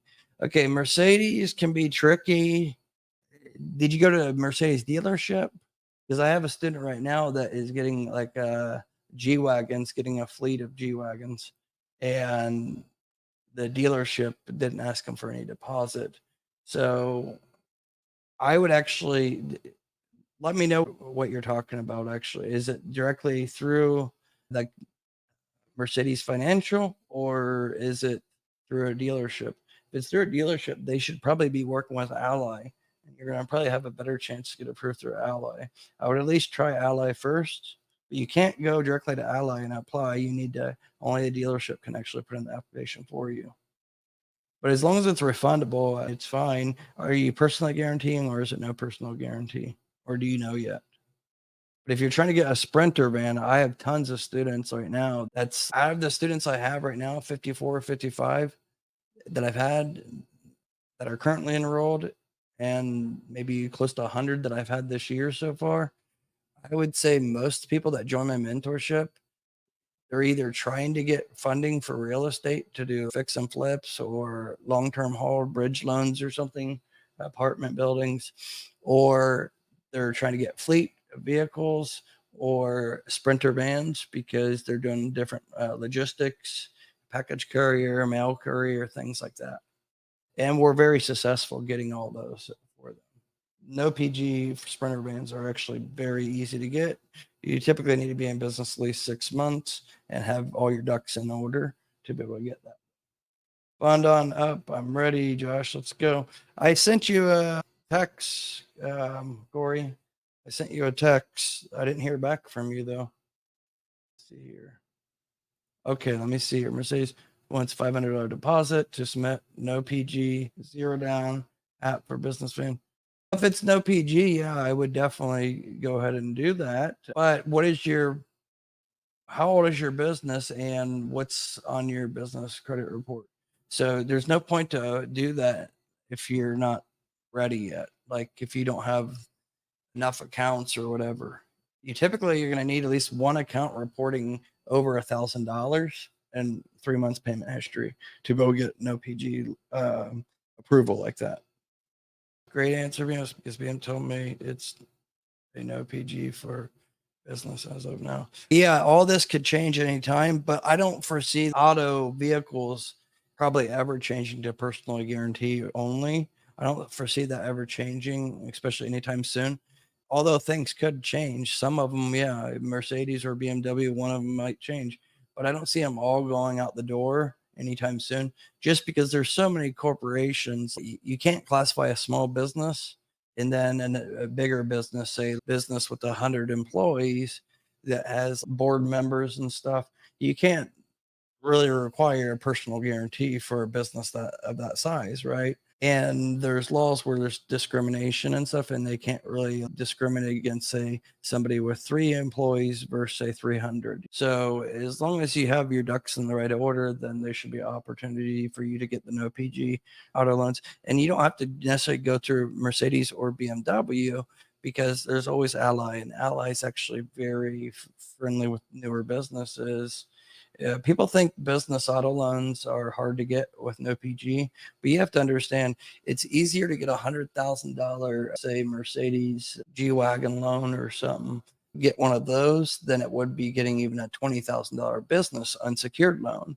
Reason for that being is this, let's just say, this Fuel Man gas card, right? It can be used for multi-use.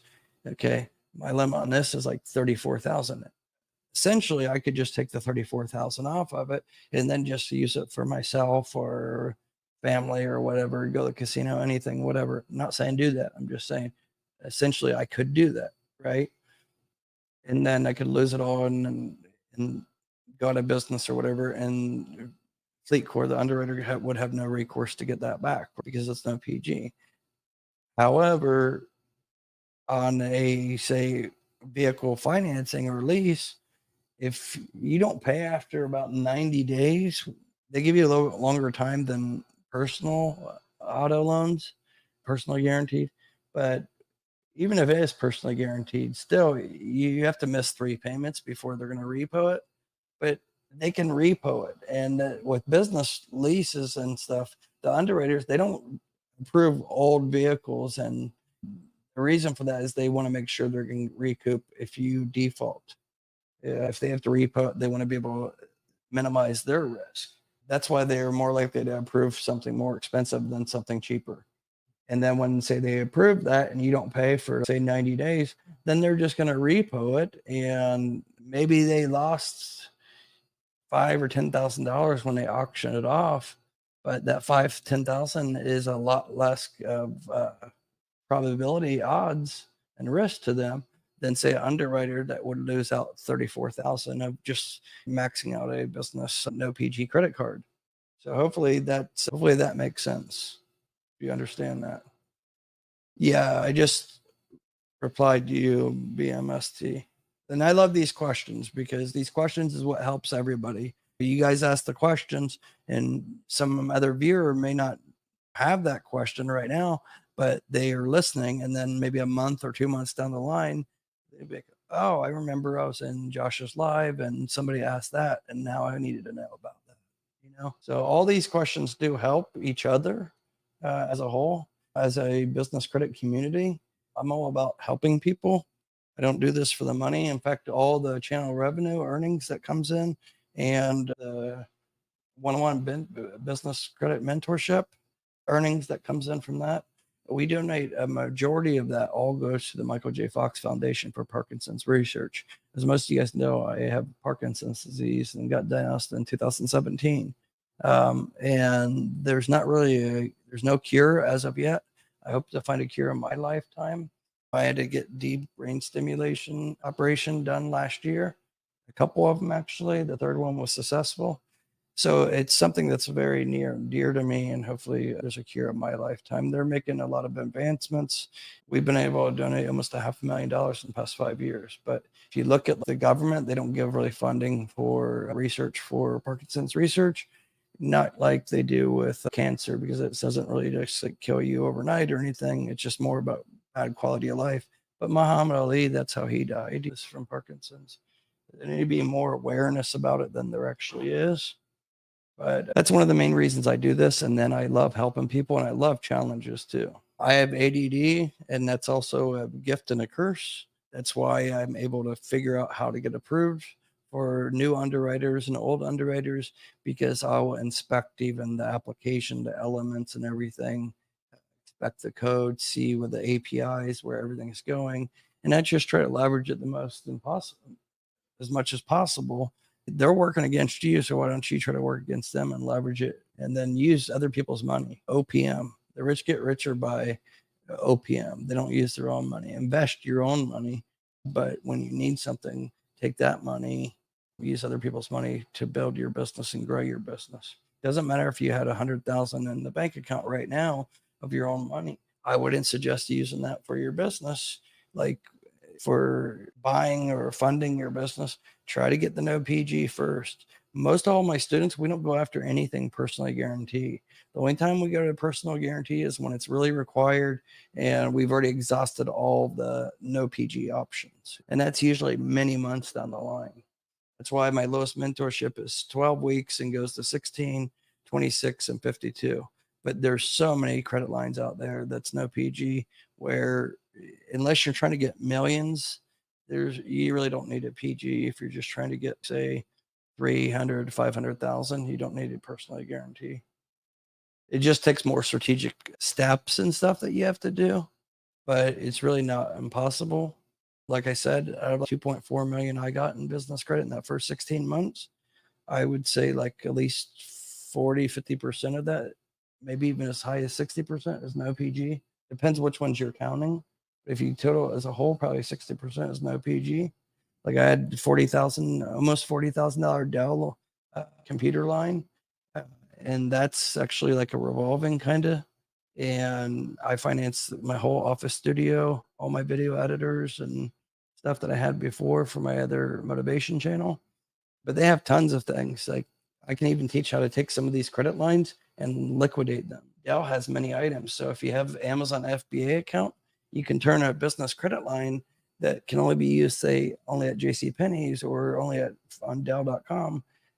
I can show you how to buy things in there from them for wholesale, and then you turn around and ship it to Amazon, and then they sell it for you, and you can still profit off of it. But it really comes down to if you want to go through those different steps. I'm not saying you have to, but I've tested all this out, and I can strategically tell you how to do it and what to buy, how to utilize it. And it's not always about getting a credit line. What can you do with it? Like, you don't want to just get credit lines that you have no use for. So it's important to get credit lines that you actually have use for, or you can actually utilize it some way or another to either pull cash off of it or pull funding off of it, or use it to get to, say, strategically interbank relationship to get to the next level or next point that you want to get. Okay, let's go back to the questions real quick. I don't know about Mercedes, but I know BMW said hopefully Josh can answer this question. Yeah, if they're guaranteed it's no PG, then I would say go ahead and do it. But you might want to check with me first. I haven't seen your report on, say, Credit Safe and your Experian, all your reports Equifax, but it's probably going to be the Equifax what they're looking at. But I don't know what your profile looks like, so I can't blindly just answer that as a blanket. Just because something's no PG doesn't matter. It doesn't mean just go ahead and apply for it. Yes, the worst thing they can say is decline you, but don't apply for something that's going to potentially hurt you down the line and ruin that relationship that you could potentially have with, say, Mercedes. Because sometimes that can be held against you. If they denied you, say, today, you might have to wait 180 days before they will let you put a new application in. So you want to make sure you don't prematurely apply. Pronto, what's considered a citation for said business? So a citation is anything that mentions your site, like a directory on a third-party site. So .com being listed on there, your business, that's a citation.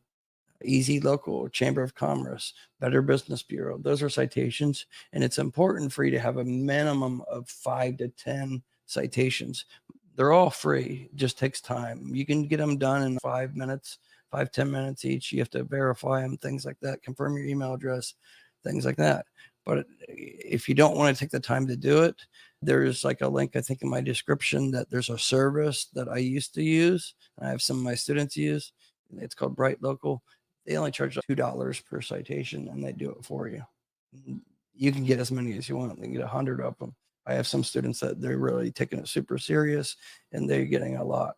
And it also will help your SEO. It helps you rank on Google too. Good evening, my son. Evening, mother. Hope all is well. Talk with Alana. Long time no see. What's a Volt? Maybe I'm unfamiliar. It's good and durable. Radley says, hey, Josh, is it a good idea to still try to build business credit with no PG? Yes, absolutely. My 56 currently enrolled students and over 100 this year so far.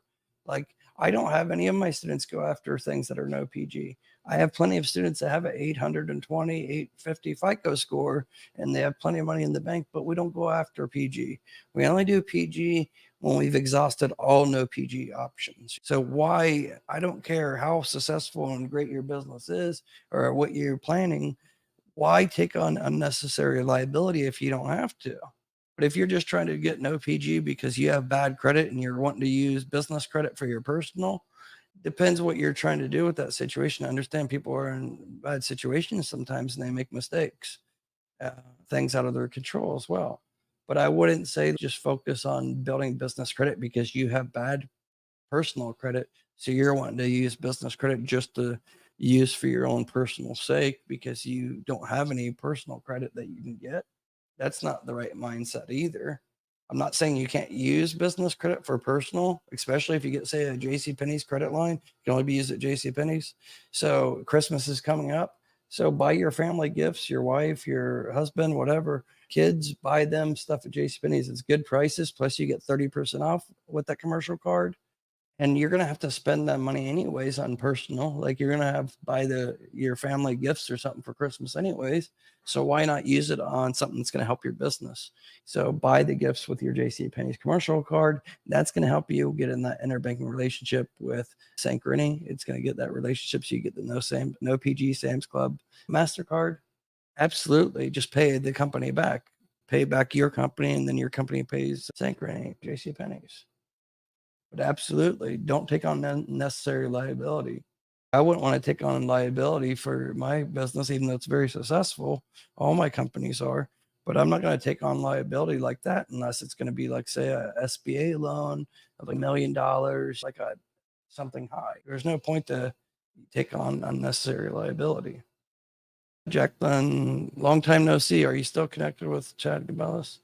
No, he doesn't work for me anymore. I still talk to him often, but you said you need help with website. I don't think he's doing websites anymore, but if you watch this replay, I just partnered with Unit and they give you for only $149. They build you a custom website and they host it, email, everything. The link is in the description below. You get $450 off. You just use coupon code GBC. We talked about earlier, you could watch the replay. I showed when this live's over, you could watch the replay. I pretty much covered everything, all the, what they do, how they do it, and why it's actually important to go through them if you don't already have a website, because they already know what I want for my students and my viewers. The format that underwriters are looking for is the footer, and your information being in that footer is very important. And the header, the content at the very top of the website, you need to have that citation information as well, mentioning your business phone number and email address. Those are all important factors that underwriters do look for when they are doing manual underwriting, looking at your website. These are very important steps. Yes, a dealership. Yeah, like I said, you need to, if you want to send me over a snapshot of your business credit report, I'll take a look at it for free and just give you advice. Just support at joshvanhorn.com. Again, just email support at joshvanhorn.com. Or if you want to do a free phone consultation, just text me 937-423-9954.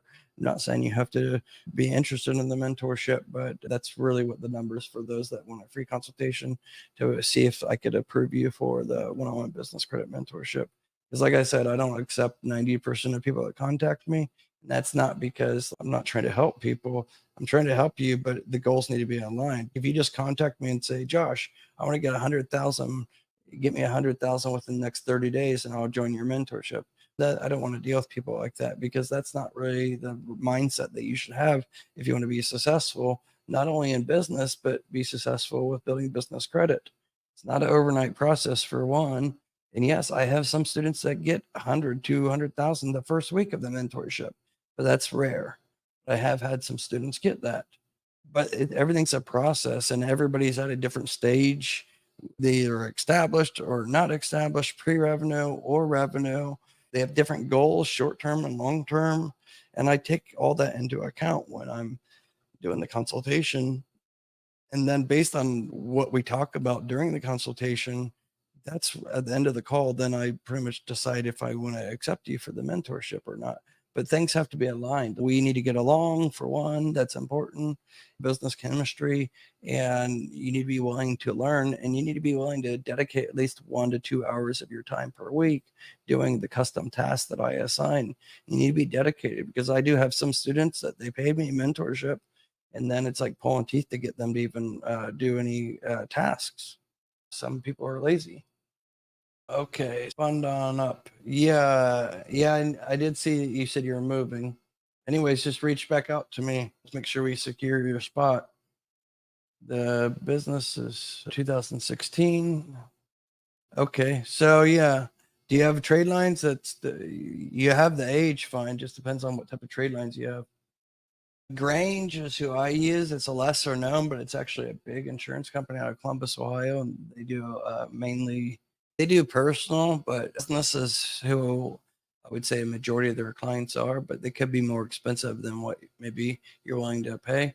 But pretty much all insurance companies will cover business, but just some specialize more in it, like Grange does.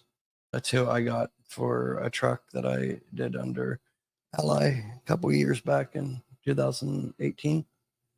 Good evening, Josh. Another student of mine. Nick, how are you doing? I sent you tasks already to do for this week and sent you a couple texts as well. I'll get on the top of the task this week. Okay, good. Make sure you keep me in the loop what the outcome of those tasks are. Yes, please smash the like button. I'll get over to the get loot because the comments I pretty much almost went through. Do you have any resources or recommended strategies for people that live in the Philippines? Optioning. Well, I'm in the Philippines myself. I'm in Cebu, Philippines. And like I said, I got pretty much most of these cards I got living here in the Philippines. And I choose to live here. I got my other businesses here. I have a BPO office and my marketing business for law firms and plastic surgeons. My employees that work out of here. And then also I have my kids here. They're half Filipino. I choose to have my kids here rather than we go back to the States. We go back and forth to visit, but it's safer for my kids living in the Philippines than it is in the US. There's a major, I don't need to tell you guys, I lost my eldest daughter and my little brother and little sister to drug overdose. And that all happened the last 4.5 years. So I don't want to bury another child or another sibling. So until things get under control, I probably will move back to the States next year, but that's still not a definite thing. I hope things get better though in the States.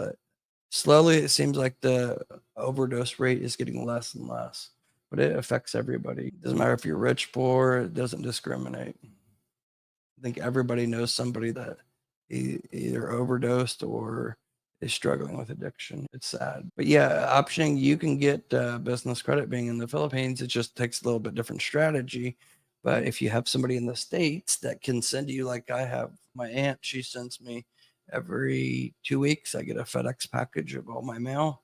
So that's how I get all the cards and stuff here. Fund on Up has nothing to do with that. Yeah, I think you're talking about the Experian racist or whatever. Yeah, I agree.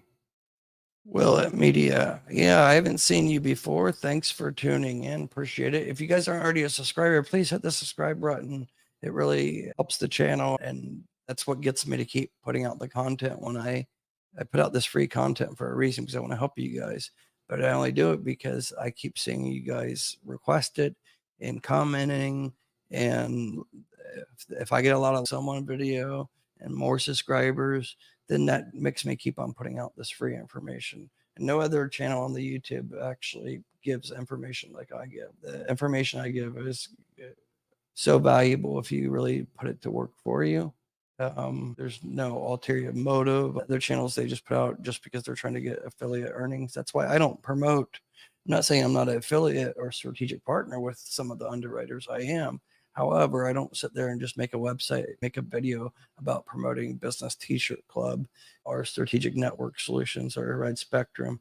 We're just trying to get like our affiliate earnings and send you guys down a rabbit hole of wasting money. That's no, not at all. But I appreciate that. It's comments like this is why I keep doing this. I am CJ. Thanks for tuning in. Appreciate it, CJ. Oh my gosh, victim playing. I never though. Experian would be racist. Yeah, they're too big to be like that anyways. It's just requirements you need to meet. That's all. All right, I'm going to go over to the Get Loot here in a minute, and then I'm going to go over my mentorship, and then we're going to go over to the Sam's Club. And I'll try to make this quick because it's already 2.5 hours, but good 2.5 hours. We got almost 40 viewers, and that's nice. Does fuel and gas card by driven convert to? So you need to get when you apply, you need to get this one. So they have one that's no MasterCard. Don't get that one because it's harder to get that converted into a MasterCard later. So you need to go apply originally for the MasterCard version, but there is like a fee, but I think it's only $9 or $6, something like that a month. You don't need to get the premium one, just get the regular MasterCard one because they have different levels and stuff. But just get the regular MasterCard one, apply for that one, and just make sure it has the MasterCard logo. And then if you get approved, they pull Experian, by the way. But if you get approved, then it is a separate process to get it converted. So there's a strategic method. I know how to use it, even if it's not converted. I know a way to actually liquidate them. I don't put that information out public, only for my students, just because it'll be abused, and it's not being abused because the option's still available. So it hasn't obviously been abused by anybody yet. But if I put that method out there, then there's going to be a lot of people that I'm sure will abuse it, and then it'll make it harder for that strategic method to work in the future. So that's why I don't put that out there publicly. But if you don't do, say, the mentorship or whatever, you can still convert it to multi-use. Let me see here. I think I have. Yeah. So I'll show you the difference on how you can know what verse multi. Bear with me here. Try to show the example. I have so many here. Okay, so perfect example. These are both the MasterCard, right? They're both MasterCard. They're both the same. But then see how focus. It's not really focusing, I think. It's my camera or something. Anyways, one says fleet. This one says fleet. And then this one says multi and fleet. Multi and fleet. So you'll get the fleet originally, but then you can see this one too. See, this is Speedway Superfleet 711. I hate this camera. Anyways, this one says this one's multi. I have all of the fleet core cards unlocked to multi, but they take anywhere from 2 to 4 months to get them unlocked. So if you don't do the strategic method like I learned before, then you can also get them unlocked. And they usually give you like rebates too. So you'll get like anywhere from 2 to 5 percent cash back for the first, say, 90 days once they offer you that. So you get a letter in the mail typically, and that's when you'll qualify. And that's usually after 3 months of on-time payments and showing good amount of usage, because they want to give you high limits because they want you to spend it. They only make money off the interchange fee. If you use 10,000 and you have a $10,000 limit, you're only paying back 10,000. You only pay back what you use. There's no financing fees because it's not 30 typically. With statement periods, it could be almost 45 days or so. But you need to pay it back in full. So but you can get them all unlocked. Like I try to have all my students strategically use them. If they can't get them unlocked, then in the meantime, we'll strategically use them and liquidate them to stack them. But you can definitely get them. It depends how good a relationship you have with your account rep too at FleetCor, whatever, if it's BP or Argo or Casey's, Universal Premium, Fuelman, 7-Eleven.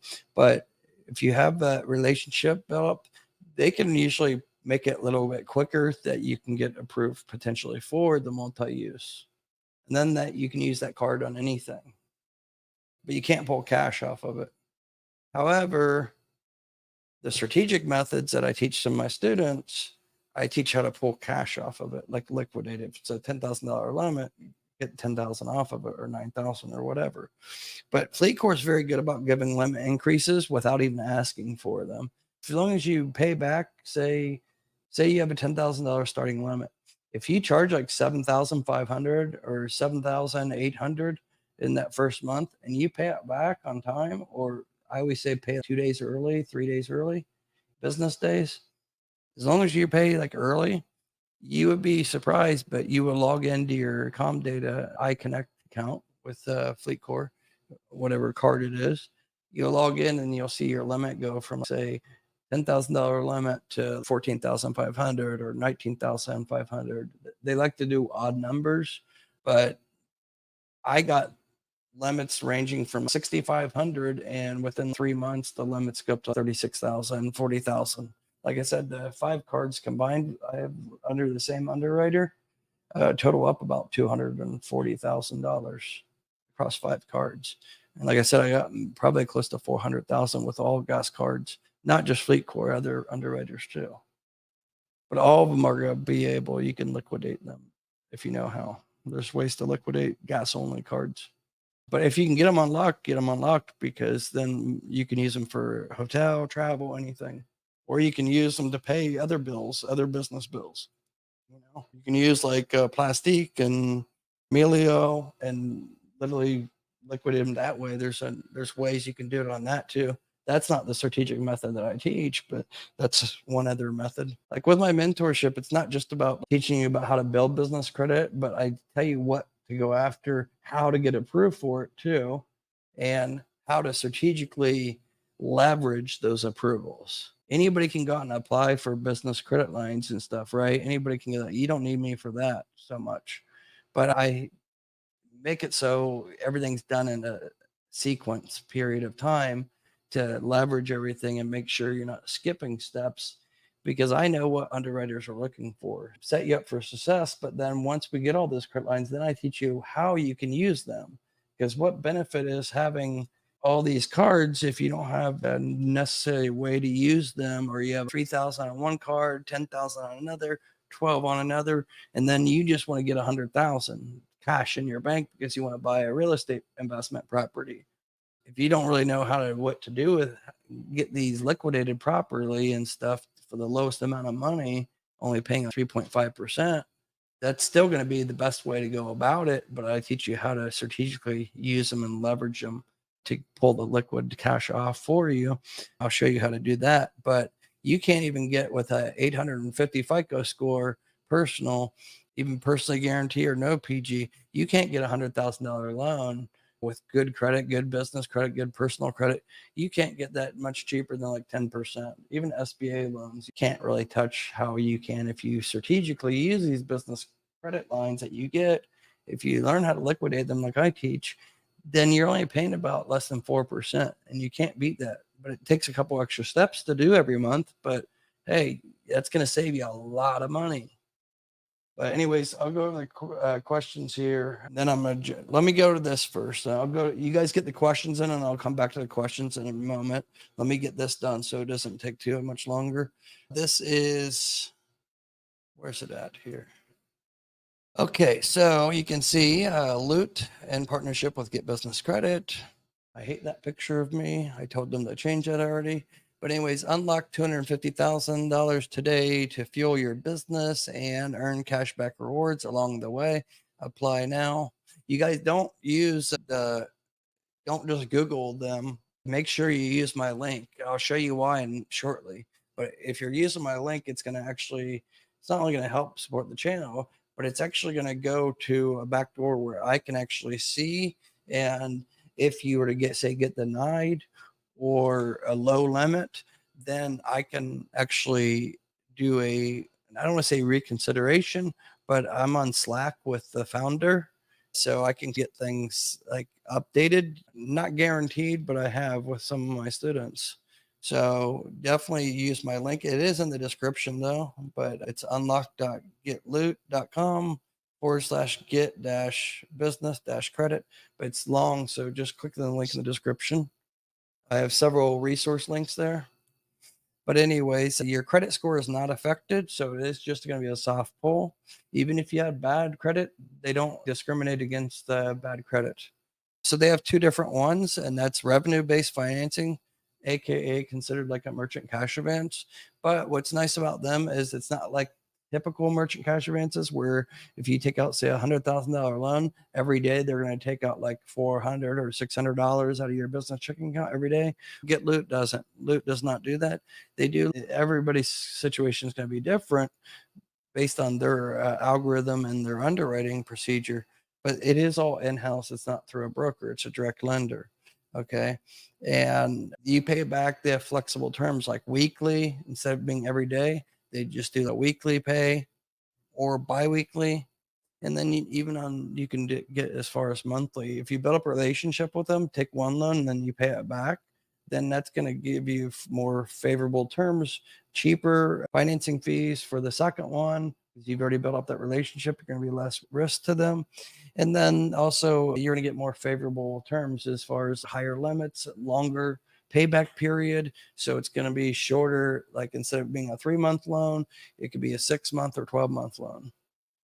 You just have to build up that initial one. So that's why, even though they say unlock up to 250,000, even though I'm friends with the founder, I know firsthand experience with them and talking to the founder and seeing what my students have got, they don't really approve very high.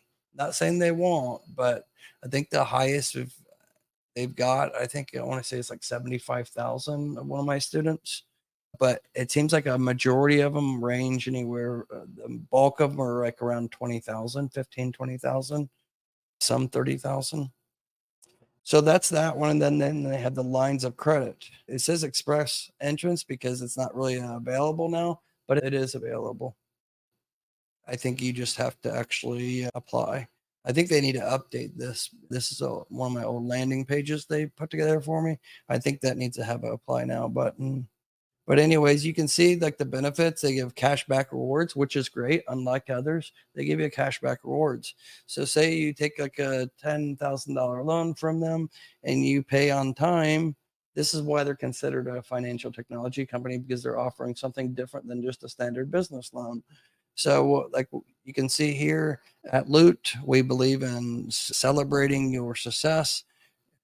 Earn rewards for on-time repayments. So they're giving you cashback rewards, say 3 on-time payments, then they're going to give you like some type of statement credit or cashback. It may not be a lot, but hey, at least they're valuing you as their customer. They want to keep you. And then they allow you, if you pay on time, then you can earn free skip payments. So you're not going to get free payments, but say 1 week or 1 month or whatever, you've paid on time and then you've had a relationship with them. So just say things are a little tight this week or this month or something. So you can actually just skip the payment. So you just let them know if you have one available, you can skip until things get better for you or whatever. So that helps out with the businesses that are running on a budget and stuff. And then level up to unlock, reach the next level by hitting milestones like consecutive payments, revenue growth, and improved cash. So as your business is getting more successful and stable and you're paying back, then they're going to basically give you more available credit and improve terms as well, because you're building that trust up. That's all it comes down to. All these financial companies, they want to give you the money. They just have to mitigate their risk, but they want to give you more and more, because the more they give you, that's how they make the most money. They don't benefit much by just like servicing a loan for $10,000. They much rather give you a $50,000 loan than 10,000. But they also need to mitigate their risk, especially when they're the actual direct underwriter. It's self-funded between a few partners are putting in a couple $1 million in servicing these loans. Anyways, pay off early and save. Salute offers industrial leading early payment discount for revenue-based products, so you can comfortably use to cover the really short-term gaps for working capital. So say you just need, like you're waiting for an invoice or something, so a client to pay, but you need a quick $15,000. That'd be perfect. And you don't have to worry about paying an arm and a leg. So some of these merchant cash advances or revenue-based factoring, they charge a lot sometimes, and there's no prepay, like you don't get any prepayment discount. So if you borrowed 100,000 and the term of the loan or whatever merchant cash advance is over, say 6 months, and you have to pay back 140,000, even if you paid it off early a month, like you only used it for a month and then you want to pay it all off, usually they only give you like some don't give you any discount. You have to pay it. It's going to be the same if you paid early or not. But then some of them, they'll give you very minimal, like 1 or 2 points off for paying it early. But with them, they actually give you a bigger discount off of the points. So now what you need, the requirements, 6 months in business, you have to be operating for at least 6 months to qualify.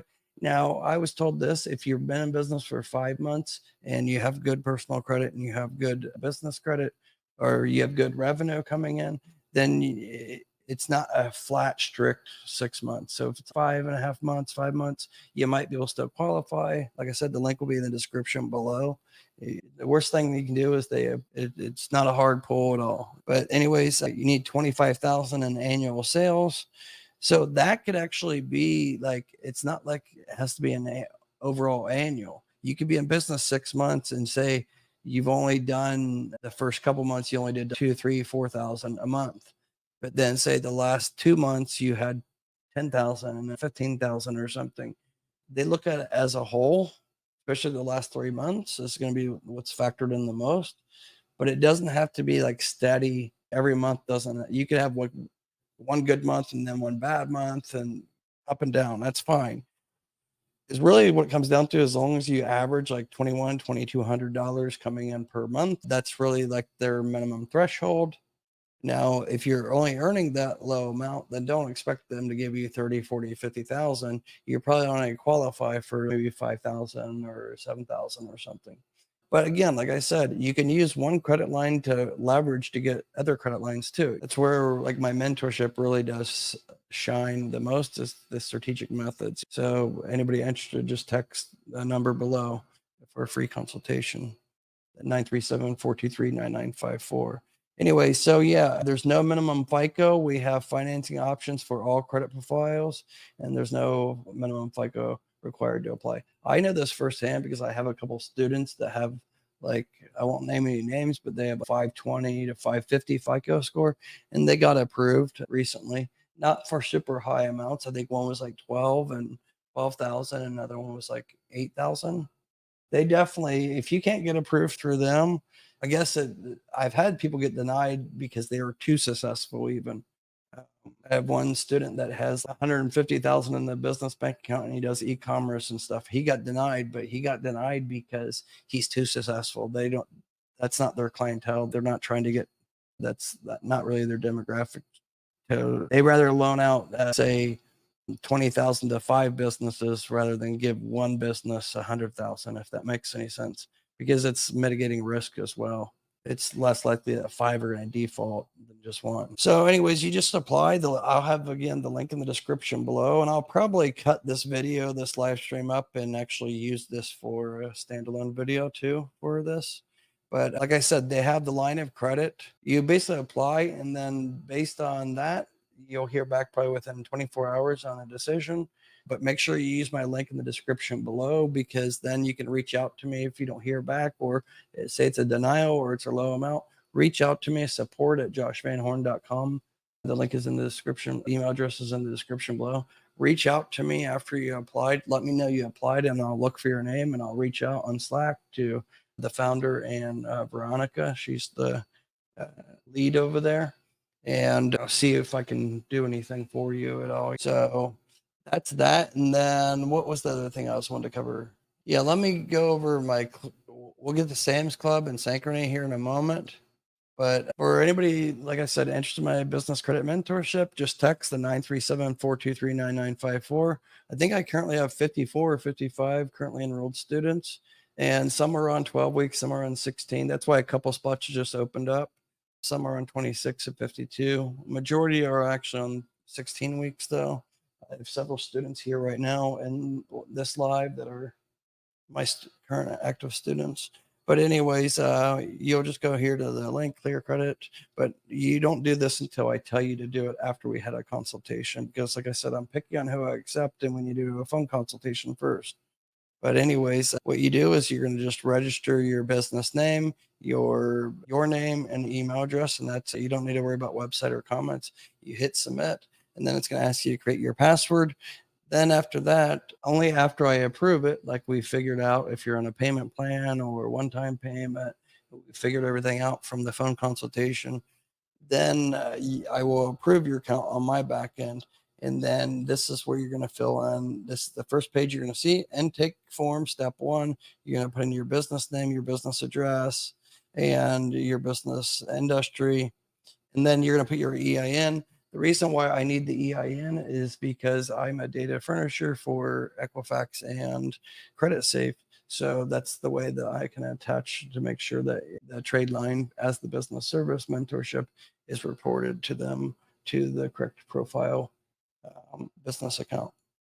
And then I also need it for the audit. So all this information I'm asking here is so I can do the audit, so I can see if there's any problems, I see any errors or mistakes. That's why I do this. I do a full audit, and it takes usually like less than 24 hours. I get that done. I assign custom tasks to you to do immediately. Even you signed up, say tonight, I would, before I even do the audit, I'm going to assign some foundation steps that I already know you probably don't already have done or you haven't done. It's rare that I have anybody have some of these tasks even already done. But anyways, you're going to put your business phone number, because I'm checking the secondary databases and third-party data warehouses that hold any of these datas. So I'm checking what other underwriters would potentially be looking at and looking for, and see if you lack, or see if there's mix match information. If there's anything like lacking or mixed, or I see any red flags, or lacking rich filmographic data on the reports, then that's what I'm putting together in the initial audit, and we get those corrected the first week of the mentorship. I'm asking if is it a virtual address? If it is at Regis, Opus, Anytime Mailbox, who is it? I need to know these things. Again, during the audit, I'm looking for any potential problems. So if there's problems, we get them fixed. I don't like to fix problems once I find them out months down the line in the mentorship. It's better for us to fix them now. So then by week 6 or week 8 into the mentorship, we're starting to get really good approvals. And then like business start date, you're just going to put like your business start date calendar there. Your current business bank balance, that's just for me to know how healthy your business is. And you can put 0, whatever it is. I just ask that so I can have an idea if I'm going to have you apply for certain fintechs, because I know thresholds, like with say Ramp, you're going to need at least 50,000 in the business bank account to be able to apply for Ramp. Versus Debbie, you could have a couple $1,000s in there and get approved. So that's why I'm asking for the business bank balance. I don't ask for socials or anything like that. business owner's name, business owner's address, like personal address, owner's cell phone, and the owner's FICO score. This can be a range. It can just be broad. If your score's around 5 or say 650 or 700, just put like it. I don't need to know exact. If it's 653, just put 650. And then email address and your website address. Again, why I ask for these things is because I need to know so I can make sure I'm looking for any potential problems that underwriters would see or frown upon. And we need to fix those red flags if we can. Then I'm asking if you have NAV Prime, NAV Boost, eCredible, Dun & Bradstreet, Experian Business, Credit Safe. I'm asking these just so I can get an idea of everything. The more information I know from when we start the mentorship day one, that's how I can make it very successful for you. I want all my students to be successful. So that's why it's vital for you to be upfront, honest with me during the consultation call. So if I do approve you for my one-on-one business credit mentorship, then I get to see the whole picture of everything. And if you're completely transparent with me, then I can make sure that I'm going to put in my best effort because I know everything that you were transparent with me, and I know exactly what we need to go after and get or fix, just so we have the best chances for approval odds. Like I said, I don't really have any of my students apply for something unless I'm like 80% or higher confident that you're going to get approved the first time. So that's why sometimes it's a slow process during the mentorship. That's why I only offer 12 weeks minimum and it goes up to 16, 26, 52. I don't offer the 1 month mentorship that I used to offer. And that's because there's a lot of things that I see that there's problems and we need to get those updated. And business credit is not federally regulated. So sometimes it takes time to get things updated with the bureaus. Sometimes they're quicker than others. So that's why we get it all done the week one. I have some students, they get approvals the first week, and I have others that it takes 4 or 6 weeks to start getting approvals. But pretty much all my students, they really start getting a lot of multiple approvals weekly after about 6, 7 weeks in. And that's just because the first month really is a lot of foundation. I do have you apply for things the first week. However, a majority of the good approvals with the high limits and stuff like that, basically like the cream of the crop, those happen later, even for new or established businesses. Those happen once we already basically get you ready for the underwriters. I'm basically painting the picture, helping you paint the picture. So the underwriters, when they are doing manual underwriting reviews, you're going to get approved. You're going to look like bigger than you are. We've done everything possible we can do. It doesn't matter if you're pre-revenue or you have revenue. It doesn't matter. I'm going to help you look bigger than you are so you have a better chance for approval overall, Anyways, you just put a brief summary. It's not required, but if you want to put down what you've already done, if you've already tried to get, say, Summa Office Supplies or Red Spectrum, whatever, put down, tell me anything you've done. The more, like I said, help me help you. You need to tell me what you've done much as possible so then I can help you get approvals and help you build up that business credit. I'm not a mind reader, so you need to let me know everything as much as possible. And then short-term and long-term business credit goals. So what do you want in the next, say, 30 to 90 days? And then what's your 6 to 12 month goal? And then provide your username. This is optional, but I've never had any student that doesn't provide it. But mainly I need your Experian business login. If you have it, if you don't, then I will assign it to you and your NAV. And that's just so I can make sure everything is reporting properly and everything. And then you can drop any files. If you want to send me a screenshot of your PDF file or any reports, you can feel free to do so. And then you hit submit. Then after that, you're going to see tasks to do. And then this is going to be the tasks. I don't assign this many. These are just like, this is a demo account, right? But say, for instance, this is Navan. To use Navan, it used to be Trip Actions, and they offer a corporate card. You attach your bank account. So then I put in a link here, what to do, the steps. So this is the tutorial that I put together for that particular credit line. So you're going to see here, you're going to go to this link. That's the first step. And you're going to see here where, let's go back to the instructions real quick. So you can see I did a screenshot. You're going to click get started. And then after that, you're going to put in your business email address, continue with email, and then you need to do your email verification. I don't want to bore you guys with this, but I go through all the steps for some of the tasks that I have you do or the credit lines. I'm showing you exactly what you need to do step by step. Set up reimbursements, add the corporate card, and then you can see here that you can see the other options. It will show more options, and that's where the corporate OPG card will be. So that's what's in, say, here in the client portal. If I assign this task to you, then I'll either tell you detailed instructions. It'll be like 1 or 2 paragraphs long, and will tell you what to put in the certain fields, or I'm going to give you a Scribe How tutorial that only my students get this. Nobody else really sees this. And then say revenue flex line, like this one, I give you the link for this one and basically telling you about what it is, why I'm telling you to apply for it, what the requirements are. And I'm telling you why I want you to apply for it. Now, I'm not saying I'm going to have you definitely do this. This is just like a demo account. Like this one's for e-commerce. It's called Parker. It's a FinTech Parker credit card line. And they actually offer repayment up to 60 days, but it's a FinTech. There's no financing fees. And I break down all about it and then why I want you to get it as well. And then, for instance, if you need to get a website, I'm going to tell you what to do with the website. And you don't have to use this one. I'm just telling you also what I noticed your website. If you have a current website and it's lacking the filmographic data, like for your citation, then as you can see here, I'm telling you, make sure, see, if you already have your own website already built, and it doesn't have the format in the footer like this, like ABC Company LLC and the address, this type of format, telephone and email. If you don't have it this format, then I'm going to assign it to you and tell you to either get your website updated, or if you need help with the website, then you just click creditjosh.link/website. All right. And then the citations. If you don't want to do the citations yourself, then there's a service here, and that's going to be a Bright Local.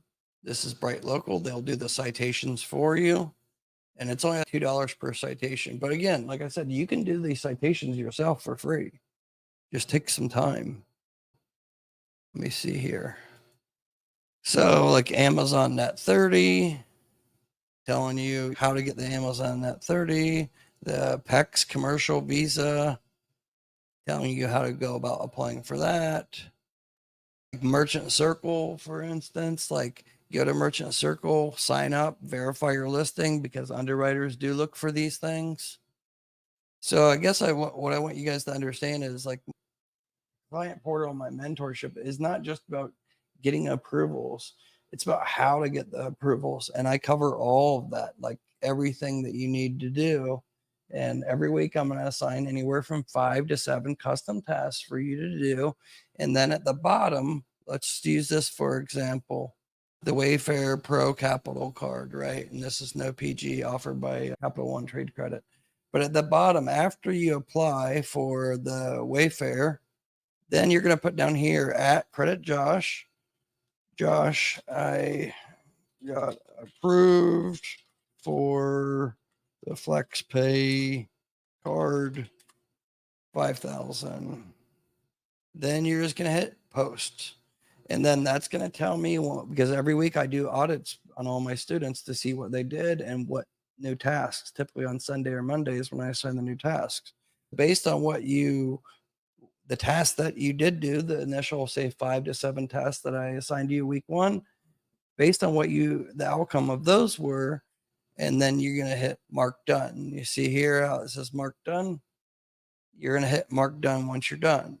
If it's something pending, 7 to 10 day message, whatever the outcome is, you need to put down there, even if it's pending, and then you heard back, say 2 days later, you need to come back in the client portal and say, Josh, they came back, they approved me for $19,000 or whatever, if it's a debit card or something. So communication is key with my mentorship. I can't help you be successful if you're not going to be communicating with me. Don't just hit mark done. You got approved, but you don't tell me, and just hit mark done. And then you contact me like, hey, you didn't assign new tasks to me. No, I'm not going to assign new tasks if I don't know the outcome of those initial tasks. Every week, you need to let me know the outcome of every single task, because there is a process, and I do things in a sequence manner. I can only help you be successful if you're doing it like the same way I did it for my businesses in the past. So I know what works, and that's the process we're going to do things. And it doesn't matter if you're new or established. Like I could assign to you, say, NAV or eCredible. If I assigned it to you week 1, even though you already have it, that's what you need to put in the comment section. Josh, I've had NAV for the last 45 days, or I had NAV for the last 6 months, or whatever. You need to let me know. So anyways, based on that's pretty much it on that. Can you guys hang on 1 second? I just need to go to the bathroom real quick. It's been 3 hours, but after I'm done with this, well, I'm pretty much done with this. We're going to go on to the Sam's Club, No PG, and Conoco, Synchrony, pretty much all the Synchrony lines. Okay, so I'll be right back. All right, sorry about that. It looks like we lost 5 people. Anyways, I'll go through this real quick, but yeah, anyways, so anybody interested for the one-on-one business credit mentorship? You guys saw this demo that I just broke down. If anybody is interested, like I said, just text me. Even tonight, you can text me. I'll probably still be doing consultation calls for at least 3 more hours after this live. It's afternoon here in the Philippines. It's almost lunchtime, 12 hours ahead Eastern Standard Time. It's 11:22 a.m. right now. But anyways, like I said, communication is key. And then we go from there. But yeah, just text the 937-423-9954. I have payment plans available too for my mentorship.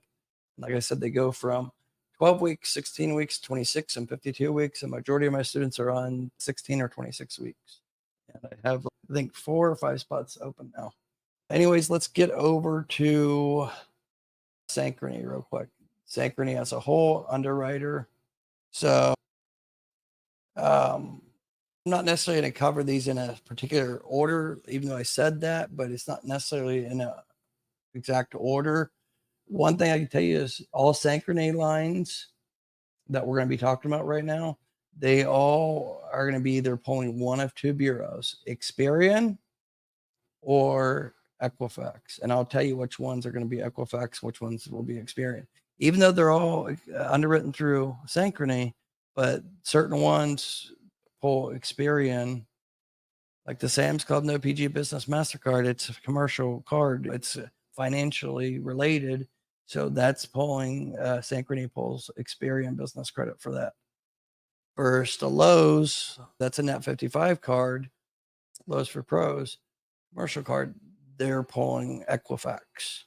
And then the gas card, ConocoPhillips, this one, they actually mainly pull Experian, but they have pulled Equifax. It's hit or miss, but for the most part, it's going to be Experian. Those are the 2 main ones for Experian.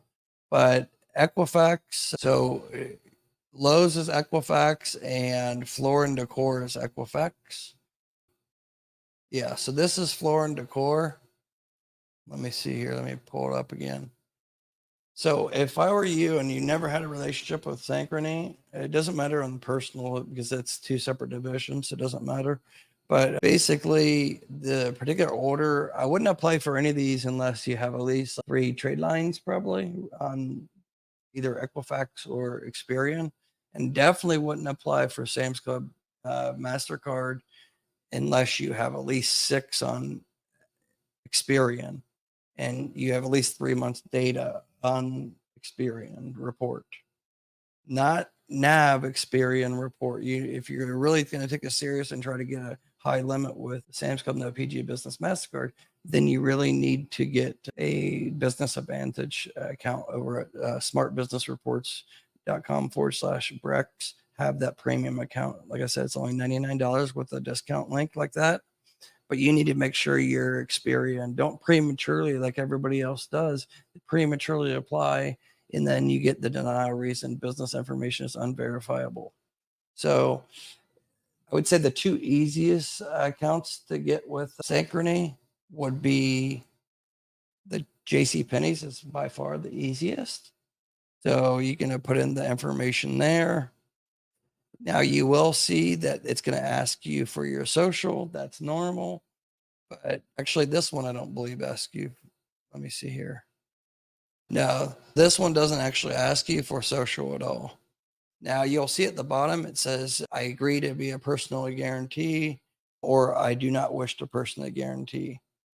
Now you'll see, it'll say your business meets the following category: annual revenue less than 2 million, less than 10 employees, incorporated less than 3 years. Those are just like suggestions or whatever. But like I said, I got approved for this only being in business like 3 or 4 months and got approved for it. I didn't have any of those requirements. I had strong Experian report. I don't want to say strong because I really didn't have, I only think I had NAV and one other trade line reporting at that time, but I had rich filmographic data. That's what I'm always talking about, building up that rich filmographic data. Key personnel, website address, email address, providing the extra data. It does really help you get approvals. And the secondary databases too, getting listed, like Merchant Circle, the citations, national database, telecom databases. So this one's like by far the easiest to go after. But this is what a lot of people get denied because they don't listen to me on this. Estimated monthly spend usage. I wouldn't put more than $2,000 to $3,000 max. If your business has been in business for a while and it's very healthy, you could put 5,000. But it's like, how much are you really going to spend with that card, anyways? What's nice about JCPenney is you can get 30% off having the commercial account. You get 30% off. What's that here? I guess it doesn't matter. You guys know I have that card.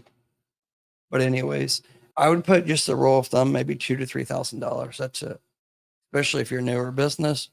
And then just put statement of account.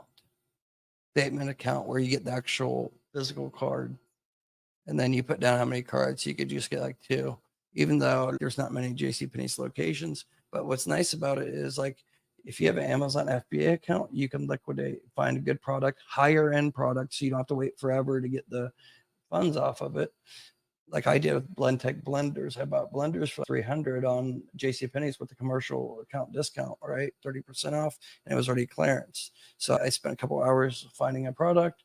And then once I found a profitable product that Amazon sells for high, they're selling for $579. I listed it with Amazon for $578, undercut by $1, shipped them to Amazon. Amazon covers everything. And literally they were sold in like less than 3 days. Sold, and it was the quickest like $1,800 profit I ever made.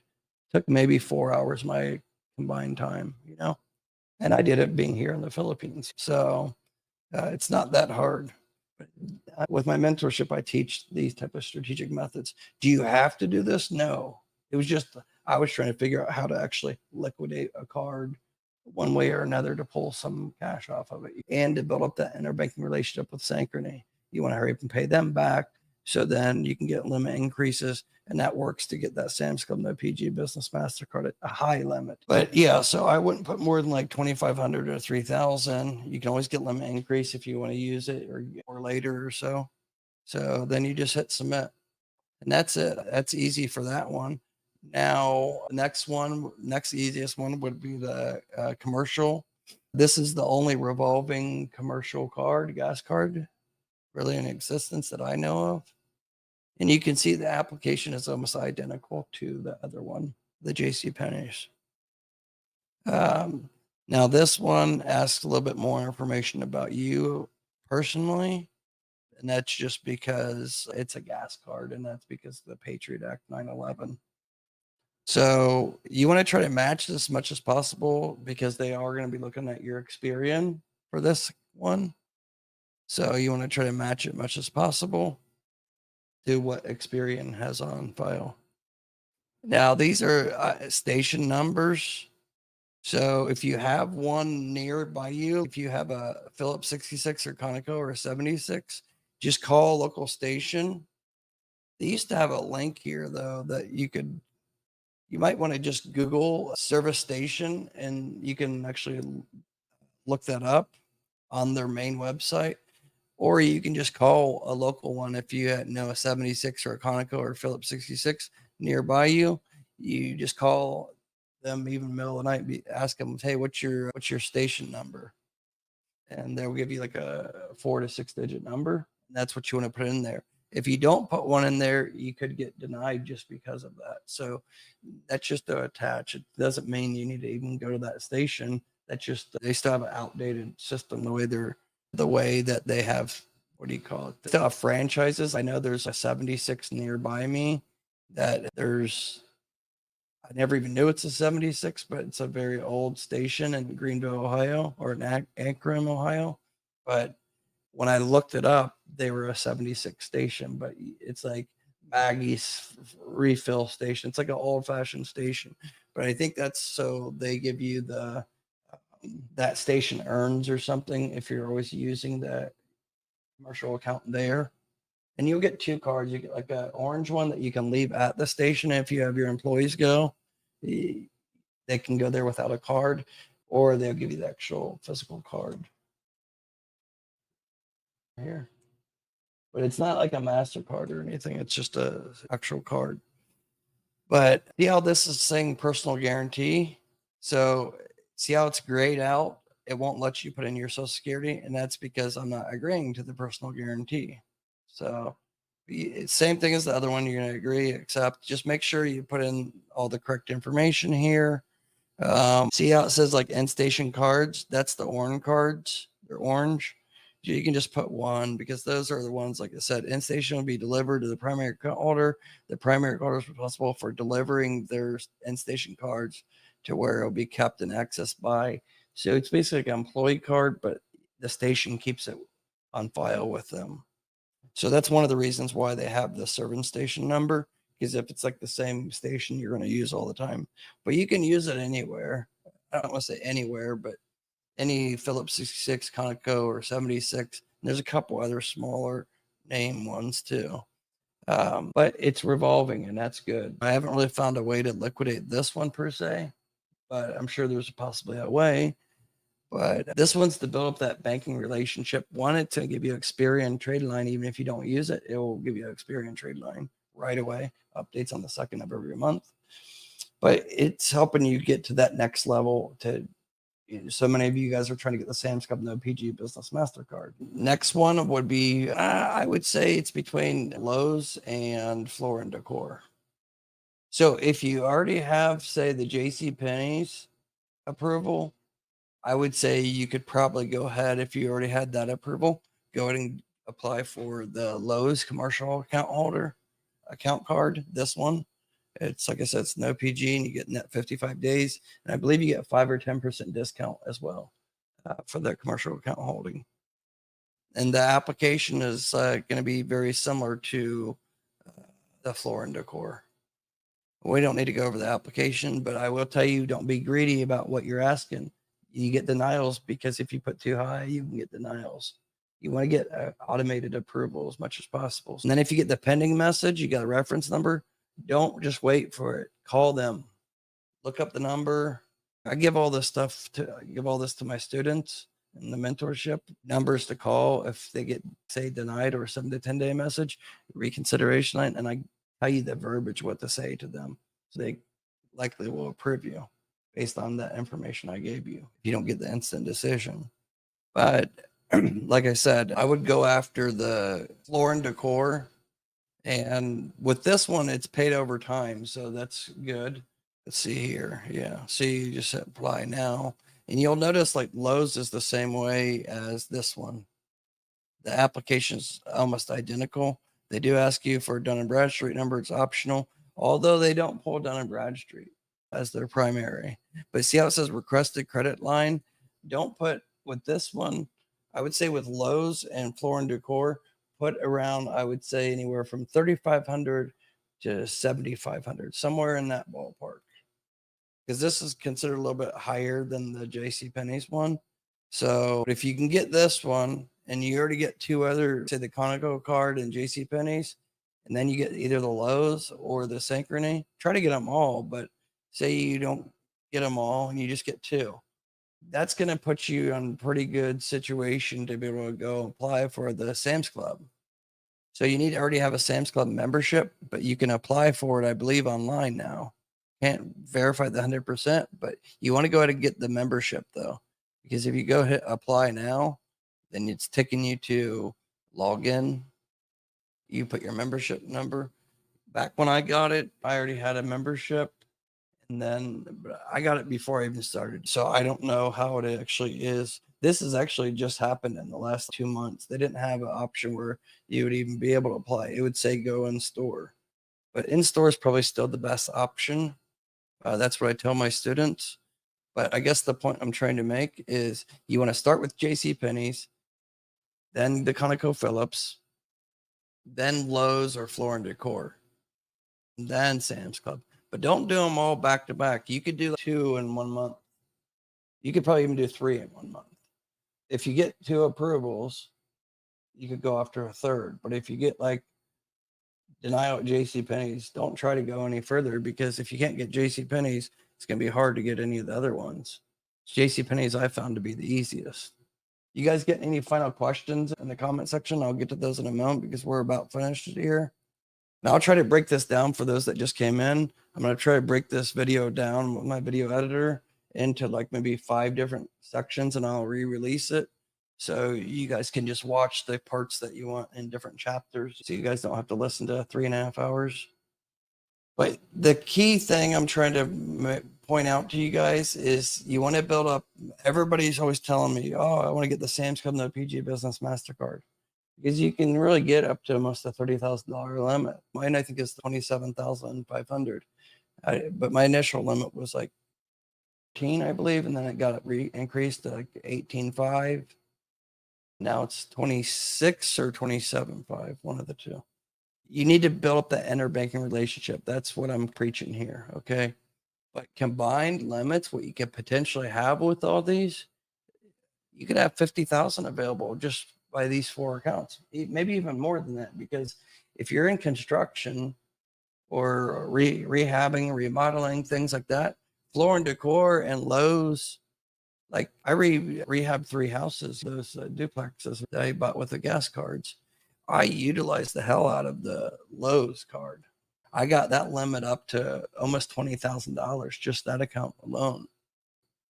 And I made videos about it in the past. You guys can see like how I kept on doing the limit increase every single month, and the verbiage I used to call up and tell them why I need the limit increase.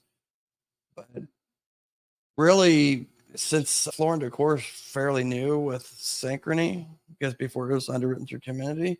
But if you're in like construction or flipping houses or whatever, Floor and Decor is good for like tiles and like chandeliers, like things like that. And you get revolving buy now, pay later kind of terms, right?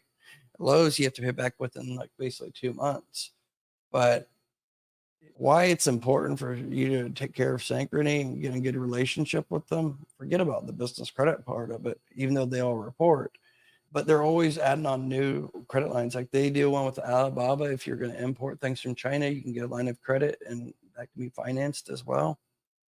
But if you're in like rehabbing homes or into real estate or whatever, just think about it. What you could do if you had Floor and Decor, like a $10,000-$15,000 Floor and Decor revolving term card. Then you have Lowe's, say $10,000-$15,000 to buy flooring, like I did. I bought the fake hardwood floors from Lowe's and new toilet bowls and kitchen counters, but cabinets. But if you had 10, 15,000 from there, and then you have a gas card, and this is just in a perfect world, obviously. And then JCPenney's to furnish it. You could buy little things when you go to furnish the house or something if you're doing rentals. And then you have the Sam's Club card. Potentially, you could get all these cards within, say, 3 to 6 months, right? Maybe even in 1 month, depending on your business credit profile. But say you don't really have any other business credit approvals right now or credit lines. But if you got all these in anywhere from a month to say 3-4 months, then if you're doing flipping houses or so, these are the only thing you need. This will get you in the door because you have access to some cash to pay a contractor that you can just pull off the Sam's Club $30,000 limit that you have on there, and then buy materials from Lowe's, from the Lowe's card. And then you have Floor and Decor to do some furnishing and JCPenney's to do some furnishing. So think about it, combine it all together. A great starter, and then you can just flip that house, potentially flip it and have enough money to pay everything back in a reasonable amount of time. Don't be greedy if you're doing these flip and fix houses. Just make profit and move on to the next one. But that's going to get you from, say, point A to point B. And that's why when I do with my mentorship, I advise about these things. It's not just about business credit, but how to utilize the different business credit lines once you have them. And I just try to give you some ideas. You don't have to listen to me 100%. It's just I'm here to give you some advice. End of the day, I want you successful. So if you're not in rehabbing homes or whatever, still get the credit lines, because like work towards it. One, it's a good underwriter. You don't know what other business credit lines they're going to be offering. Things always change. Like Wayfair card could change, or the Walmart card is through Capital One, but it's no longer issued. I'm grandfathered into it, but that could be taken over by Synchrony. So you really want to build up that interbanking relationship. So get the cards, even if you only use them once every couple months or so, that's fine. But with Christmas coming up, there's a lot of things you could probably buy for a family member, dad or brother or sibling or something at Lowe's. And then you have Home Depot, or not Home Depot, but JCPenney's, plenty of things on there. And you get discounts with all these. And you're going to be spending it anyways, because most people buy Christmas presents for family members, right? So you could use business credit for that. Just make sure you have the money to pay it back to the business, so then your business can pay back that. But at least you're going to benefit on the business credit side and the interbanking relationship. Like I said, these are just strategic methods. Again, if you're interested in my mentorship, just text me now for a free consultation, 937-423-9954. I appreciate it. We can try to see if you'd be a good fit for my mentorship or not. But anyways, the links will be in the description below for most of what I've talked about, but I don't give the links exactly for Lowe's and all these credit applications. Like through Synchrony, you can just Google those. But anyways, let me go over the comments, and then we're gonna probably end here. It's already almost 4 hours. But don't worry, you guys, I'm gonna break this down and have my video editor splice it up. So I'll probably be releasing several videos tomorrow that are basically just snippets of the different chapters of this live. I know I covered a lot. This is like one of my longest live streams. What are some good credit cards or vendor cards for nearly established business with no trade lines, PG, that don't report to personal? Too many to really name, and you're saying PG and no PG. There's too many to name. Depends what type you want. Do you want revolving or like the FinTech ones? Do you want to pay entrance on that? Yeah. Ask me more detailed questions. Send me an email, support@joshvanhorn.com. My email address is in the description. Just shoot me an email with the question more not so broad. Let me know what exactly in detail, like what's your goal or something, and then I can try to point you at least in the right direction. But if you don't have any trade lines, then regardless of what type of cards you're going after, I would say you should go and get the Fair Figure, sign up for Fair Figure, NAV, Prime, and eCredible. Everybody should do that. That's the very first thing I would tell any new or established business. If you don't already have those three, get them, because they really are a really good stepping stone that will get you, say, the JCPenney's approval. I can almost guarantee if you get those three, you will get the JCPenney's approval. Thank you. Okay, Joshua Israel. I haven't seen you before. Oh yeah, you just said you just came across. Appreciate it, you tuning in. Make sure you subscribe. If you guys haven't already subscribed, please hit the subscribe button and give the video a thumbs up if you haven't already. I really appreciate that. That tells me to keep putting out more and more content, and especially tells me to keep doing more live streams more often. I'm really trying to get to the point where I do 2 or 3 live streams a week. That way, these live streams won't be like 4 hours long like this one is. But anyways, like I said, if you guys are like, just look, okay, all these cards, probably like 5-10 pounds of cards here. You don't get that by bullshitting people. To get that, you must know what the heck you're talking about. And that's what the information I'm trying to put out here right now too, is to kind of make it so I don't have to keep repeating myself over and over. But stop focusing on the scores and stop thinking that every person on YouTube is like has your best interests at heart. They don't. A lot of them are in it for their own, just to get views for earnings and affiliate earnings. Not me. That's not what I do this for. I try to help people, and I do this also, like I said, to raise funds for a charity that's near and dear to me, the Michael J. Fox Foundation for Parkinson's Research. But I don't know, when you have approvals where you can actually show, I don't know, it's a little bit more credibility. The American Express green business card, Virgo, it's a fintech, Hilton, American Express, Business, Blue Cash, Brex, Lowe's, Expensify, Fuelman, American Express Green Personal, Toolbox, it's another fintech, American Express Business Gold, Business BP, Divvy, Walmart, underwritten through Capital One, Trade Credit, A to B, Jeeves, really underrated fintech. That one's like 35,000 limit. Universal Premium Gas Card, unlocked for multi-use. American Express, Marriott Bonvoy, Roadflex, Nether Expensify, 30,000 limit through my other business. Carrot, get business credit card, fintech. Row, a lot of people don't know Row, but it's a very good fintech, over 50,000 on that one. Wex Fleet, that one's I only use for hotels, even though it's for gas. Capital on Tap, that's a good one too. Delta Reserve, Sky Miles. Coast Visa, gas card. Clear card Visa. Ramp, Best Buy, and the one we were just talking about, the ConocoPhillips, American Express Platinum, American Express Plum. And that's only like a couple. And then, as you can see, I have my Centurion invite only black card. And that's only like literally like maybe 30% of the cards that I have. I'm just not going to bore you guys and go through. It'll take another 5 minutes to go through them all.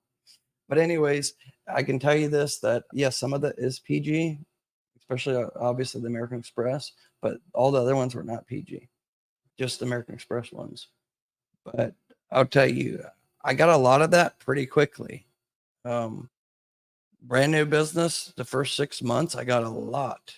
And it just, once you get some approvals, once you start getting like 6 trade lines reporting on Experian, it's almost like everything that you apply after that, you're getting approved 90% of the time. It is a process, but you might get denied. And I'm not saying that I get approved for every single thing that I apply for. No, I think I got denied for a couple of the Synchrony lines. I think Lowe's took me 2 times to apply, but then I turned the denial letter and I figured out what they actually were looking for. So turn denials into approvals. Don't just give up just because you get denied. But it's best if you can save time and not get denied the first time. And how you can do that is if you have either one listening to me or strategically doing it and with my one-on-one business credit mentorship. Anyways, let me see here. Josh, where are the links to the sites? What sites are you talking about? If you click the description of the live stream, you should see all the links of, like, say, the Get Loot, and most of the ones I talked about tonight are in there. There's a green checkbox, and there's all the links. Use those links, and it shows the promo codes too for any of the ones that have discounts. Who is better, Lowe's or Home Depot? I like Lowe's personally. It's easier to get, and Lowe's gives you 55 days to pay, and they give you discount. They give, I think, everybody 5% discount for their commercial Lowe's for Pros account, but then you can get like coupons where it's like 10% additional off. So you can get like 15% off, and that saves, especially if you're trying to buy an appliance. That's why I said, if even you can use business cards, even for your personal, as long as you have the money to pay it back to your business. Like, you're going to get a better deal buying, say, a brand new washer and dryer or a refrigerator at Lowe's using your commercial discount card. Plus, it gives you time to pay. But if you need one for your house or something, then upgrade or something, then just get it. And as long as you can pay it back, it's no problem, because that's how building up that inter-banking relationship. Plus, it is going to help maybe with your budget a bit, but just make sure that you have, don't abuse the business credit lines. I see that's the only downfall I would say with some of my students that I had, that what they do is they've never experienced so much credit. After a month, 2 months, they get so much business credit and then they abuse it, taking a girlfriend out to New York City steakhouse, spending $500 they didn't have. Then they go and buy other things on the business credit lines and they can't pay it back. And then they have nobody but themselves to blame for that, because then they get negative reporting. And it's hard to get things fixed once there's negatives like that. It's not like personal credit, because business credit is not federally regulated, you know? Yeah. And I could go on for hours upon hours. Fund on up. Incredible. Thanks, brother. Yeah, I don't know why you went. I would stay away from Capital One in general. Capital One is the worst. Like, they're the worst to deal with, anyways. Like, they pull all three bureaus, and there's so many better cards out there. I don't know why you want to get that Venture X so bad about. I don't know. Feel free to email me though, support@joshvanhorn.com, and give me a little bit more details, and I'll try to point you in the right direction. But Capital One is very strict, and their limits suck. I have almost an 840 FICO score. It fluctuates between 820 and 840. And most of my limits average anywhere from 20 to 40,000 limit on each card that I have on the personal side. And some no preset spending limits. But I'll tell you, I closed my Capital One card a long time ago, several years ago. I'm with them for so long, and they just give me a little $1,000 and then $200 increase, and give you a hard pull to do an increase. They either give you high limits or they give you a crappy limit, and then it's like hard to go up from there. And plus, they're just like difficult to deal with. It's just I don't like them personally at all. They're really considered subprime in my book, even though everyone has them, but they're like the Walmart of credit cards. There's so many other better options out there. And it depends if you want something for revolving. There's plenty of flagship cards out there that are 0% for, if you're going to carry a balance, 0% for 12 months, and that give you other perks as well. So it depends what type of perks you're looking for, if any, or what, But I can tell you, I stay away from, with my mentorship with my students, I stay away from traditional cards. I can teach about those from the business and personal side, but I stay away from that when it comes to my students, unless they want advice on that. My whole thing is, let's try to utilize the no PG accounts and cards and think outside the box to leverage, to turn 10,000 into 100,000, or turn 100,000 into $1 million quick as possible by leveraging each other's credit. Not only say each other, but leverage each of your credit lines against kind of each other to make it so you can, like, I don't want to say stack, but in a sense, do that in a sense. The way I do things strategically with my students is, it's not like anything that anybody else is really even talking about or teaching, That's why I only offer it to my students, just because it can be easily abused, and either abused if you're not disciplined enough financially, or there's scammers and fraudsters out there that will ruin it for all the honest people like us. Anyways, you guys, thanks for tuning in. I could ramble a lot longer and stuff. Do you need to use the same mailing address as your residential address? I don't know what you mean, but depends what type of business you have. It's better to have two separate addresses, but it's not always required, and it doesn't really hurt you if you have the same address as your home. It depends what you're trying to accomplish, though. If you're trying to get 6 figures or higher, then I would have a separate address. But depends. Just email me, support@joshvanhorn.com. What's the best ways to get credit card available, credit to cash? Again, I can't really put that out publicly. If you're looking on the business side, that's only available for my one-on-one business credit mentorship students. It's not that I don't want to put it out for free. I would like to put it out there for free.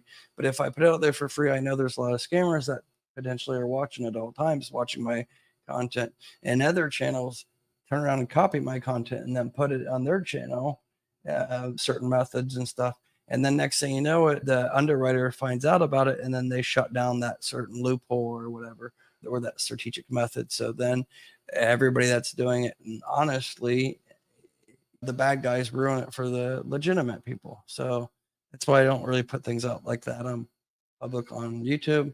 It's only for my one-on-one business credit mentorship students.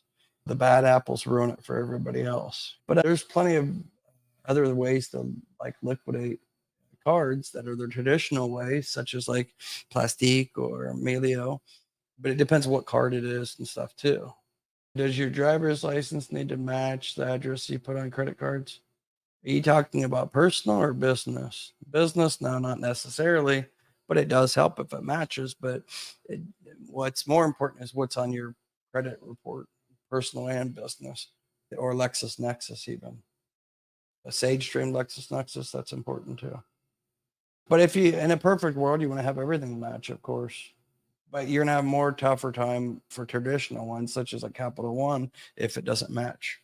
Business side, it doesn't matter so much. But anyways, if anybody, like I said, I'm going to close this out. If anybody is interested in my one-on-one business credit mentorship, I want to strategically build business credit up the proper way, then just give me a text at 937-423-9954. Again, it's 937-423-9954. And I have, I think, 4 or 5 spots open. I know since we've been on the phone since we've been on this live stream, I've had at least 30 texts from people wanting consultations. So just shoot me a text and we will do a consultation to see if you're a good fit for my one-on-one business credit mentorship. I don't accept the 90% of the people that contact me just because I am picky on who I accept. Goals need to be aligned and we need to both have like realistic expectations. Don't come to me and say, Josh, I want to get 2.4 million business credit like you got. I want to get that in the next 90 days. That's not going to happen. It doesn't matter how good your credit is. It's just not going to happen. Be realistic about your expectations. I have some students that get the first week, they've got 100, 200,000. And I have other students that they get $500. It just depends. And that's just in 1 week. But pretty much all my students, they get at least, I don't really give ballparks, but anywhere from 50,000 up to $1 million. It just depends. There's too many other factors that go into things. So I just avoid giving ballparks and stuff or figures because there's just so many things I have to look at when I do the year audit about your business. That's the first thing I need to do. And then we take it from there. And then I have a better idea on things. But anyways, that is all. If you guys, I was just reading, does this come with a Discord or group chat? No, not a group chat. No. But like I said, the client portal does have an area where you can hit chat with Josh. And then you just make a conversation and you can do any questions and stuff. But I am working though on doing something, not necessarily Discord, but making a thing where all my students can be in communication with each other. It can help each other, just to share experiences, things like that. That does help. So anytime, anyways, all that being said, you guys take care. I appreciate it. If you guys can please give the video a thumbs up, double check if you gave the video a thumbs up. It really does help with the replay and get the channel out further.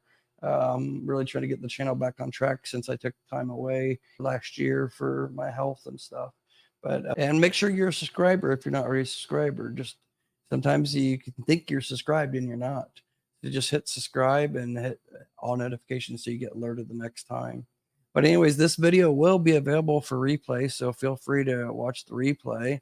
And then I'm going to break it up for tomorrow into sections to make it easier because it is 4 hours long. This is probably the second longest live stream I've ever done. Anyways, I appreciate each and every one of you guys. Without you guys, I wouldn't be here. This wouldn't be possible. But I just wanted to, again, say thank you so much. Appreciate everything. You can post the offer here. What offer? About my mentorship? No, because I don't even go over pricing or anything and need to do the consultation first. I don't just put anything out there. Just I need to do the consultation. I don't even send the pricing and the overview to anybody until I approve you for the mentorship. After I do the consultation, once I approve you, then I send over the pricing and the instructions to register and everything. So, but I'm not saying you have to do the mentorship. It's not like perfect for everybody, but that's why I do the consultation first. But you can also follow my other content and build it up without the mentorship. You can still have success. Just make sure you follow the step by step. Even the boring videos that I have, follow those. The ones that have the lowest views are usually the best ones that I put out that give the best information, like the stuff that you need to really pay attention to, and don't skip these steps. Anyways, again, you guys take care and tune in for the next videos I'll put out tomorrow. Okay. And I have an interview with a CEO founder tomorrow that you guys should tune in and see that tomorrow afternoon. All right. Again, you guys take care. Thank you so much. Bye bye.